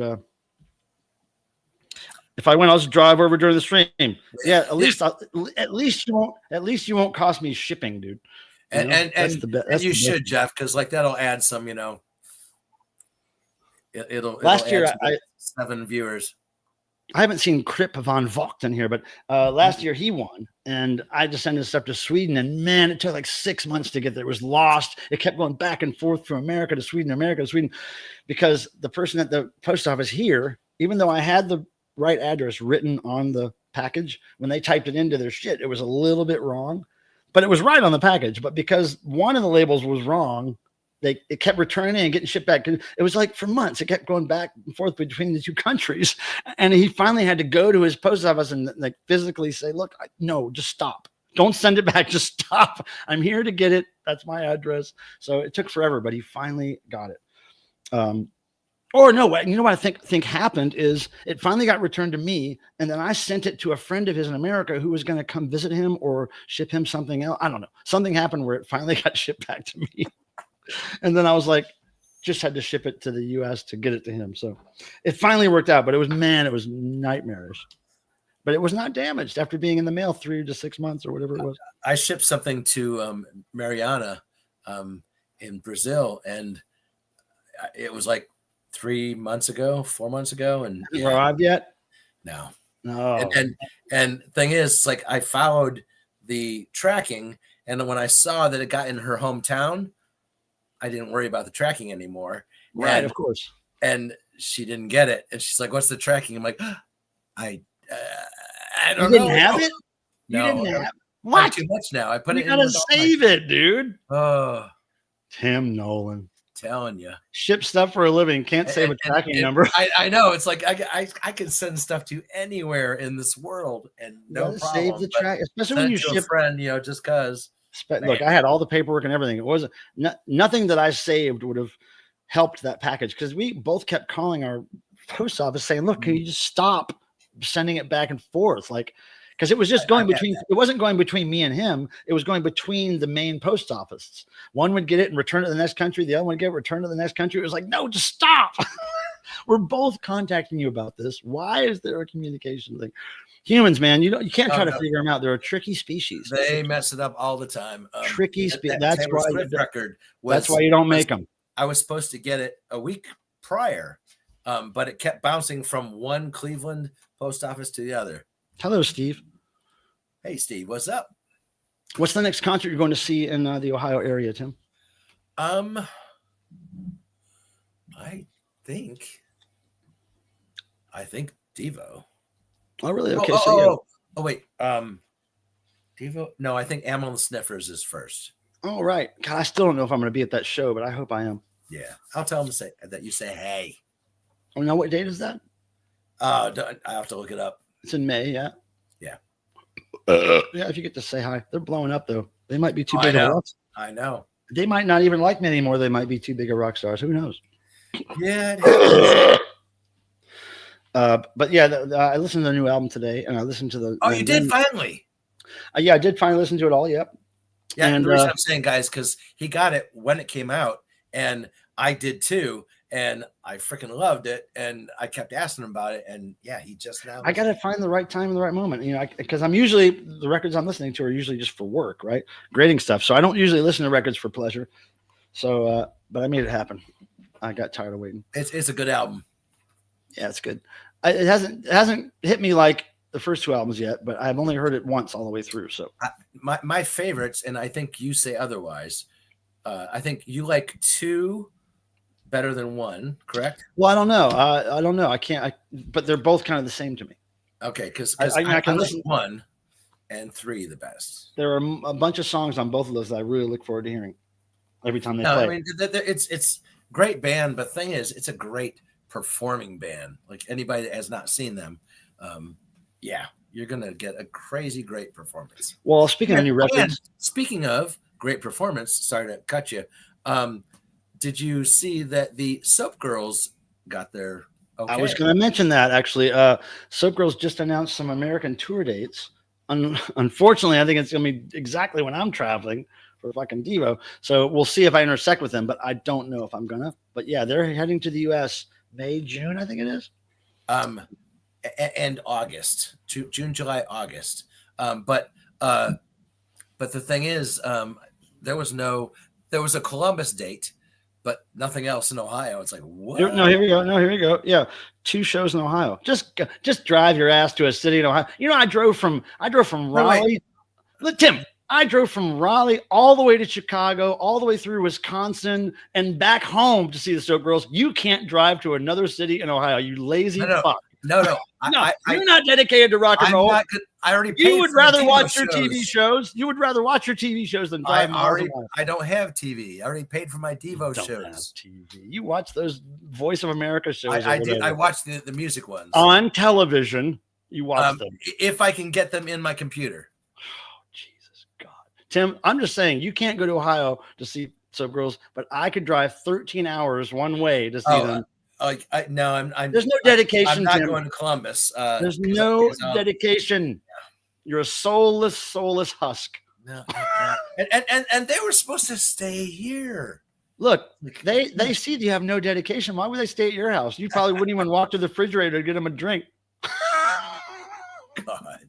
Lazy fuck. Get your ass in the car and drive somewhere for a few hours, you dick. Why are you getting them a drink? It's right there. God, remind me if you're in a band, I will never travel to see you. I'll just say, well, you got to play in my backyard if I'm going to come see you. I don't want to drive anywhere. I want to walk in my Crocs and my pajamas to see you. Fucking weirdo. Jalen, you should take a lesson from Jalen. Hey. Do you think Jalen ever says that's 45 minutes away? I can't go to that. Me, she calls me all the time. Like, that's 2 hours away. I can't go to that. Hey, Bill. Cheers to Tim's laziness. What 2 shows? Is it Columbus only, or did they add something? All you need to know is 2 shows in Ohio, and you live in that state. That's all you need to know. Todd says Soulless Husk is a great band name. That's Todd and Tim's new band. Todd, you have to make Tim do this band. And you have to make him drive to see some shows every now and then. Stop trying to walk down I never do that. You rarely do. Yeah, okay. I mean, what do you consider driving to a show? Over to Akron, 20 minutes? No, I when I come to Charlotte and Raleigh. Yeah, but that's like once a year. To see a band that is playing in Cleveland. And you have a free place to stay. But you don't just travel to see a band. And I go to let's see. Just go see the Soap Girls in Ohio. I go to Pasadena often to see that weirdo band.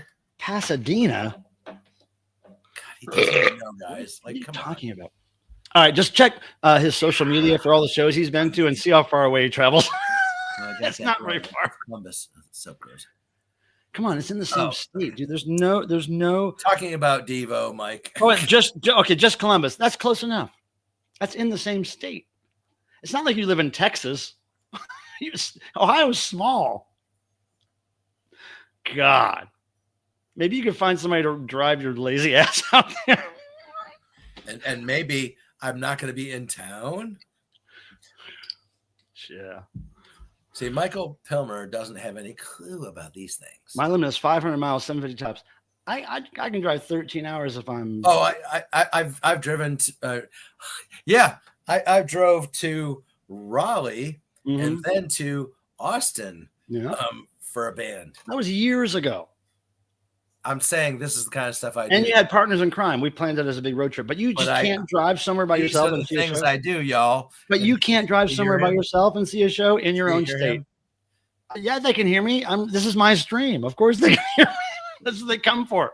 How do you spell come? ZBT. Thank you. TSG Columbus, July 1st. That's you, Tim. July 1st. You got to go.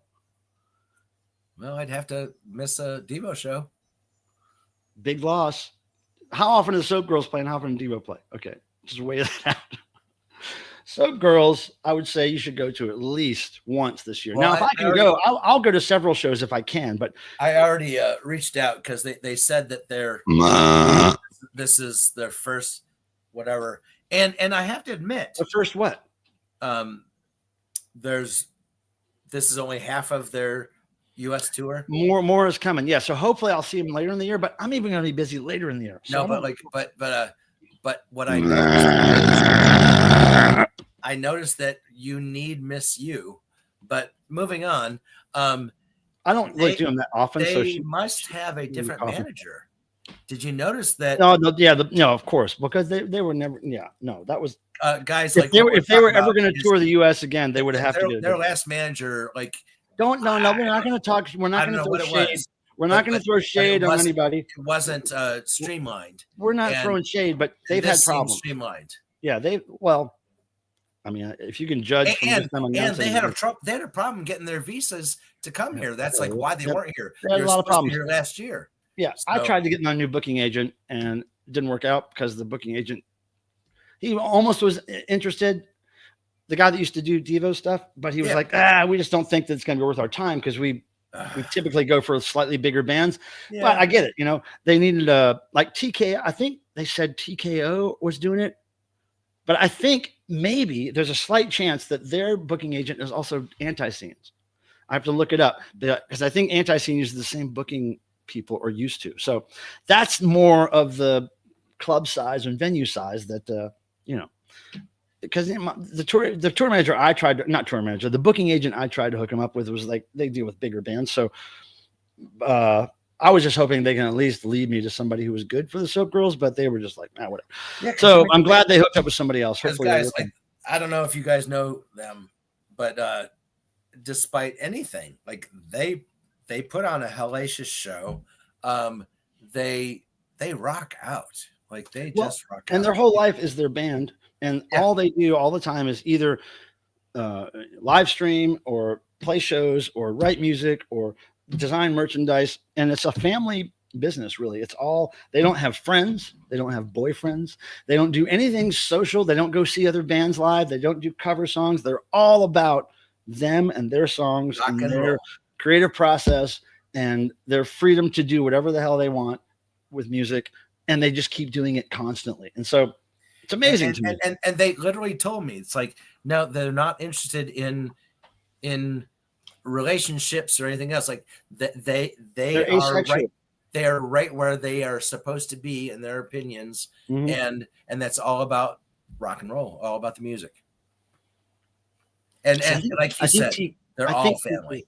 I think TKO does Anti-Scene too. I could be wrong, but I swear I remember that. I can almost see the logo in my head of TKO. So it would be really cool if Anti-Scene's booking agent was also Soap Girls, man. That'd be sick. Anti-Scene and Soap Girls would be a sick show. Oh, yeah, it would.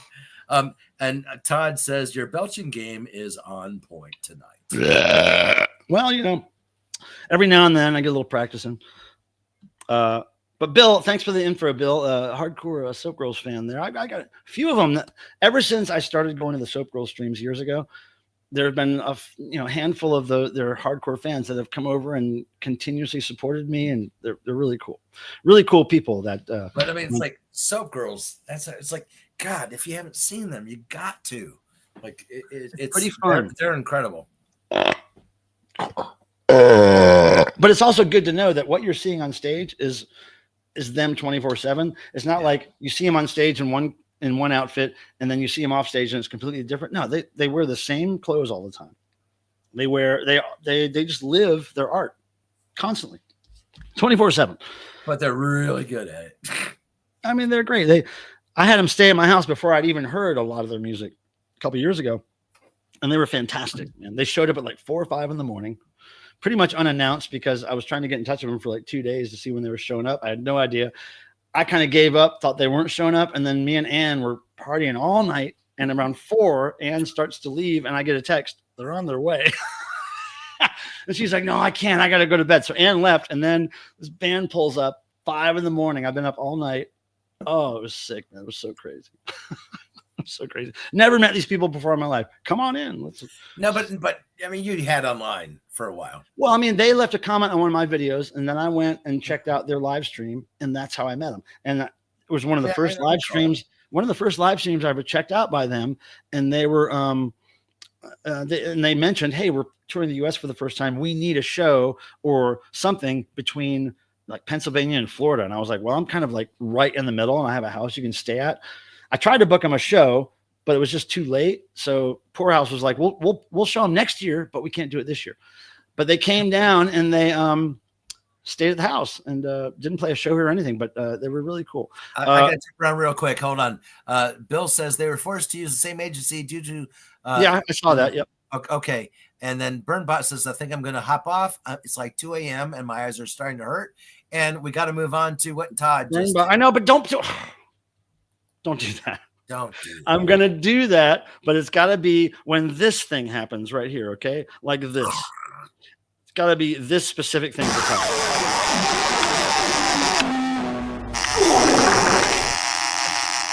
Lovely. It's lovely. And then also what Todd gets for that kind donation is this.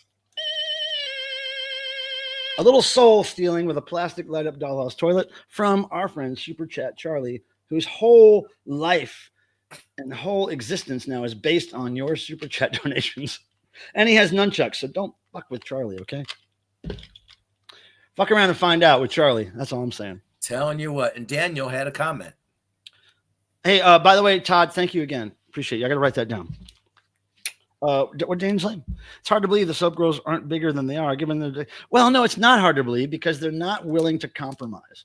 And as soon as you get signed or have somebody providing you money, they're going to tell you what they want you to do, and the Soap Girls are not going to be down with that. They're almost like DEVO. They can almost only manage themselves because if another manager gets involved, they'll eat them alive. Like and tell them a little bit about Sam and whatnot. It's like.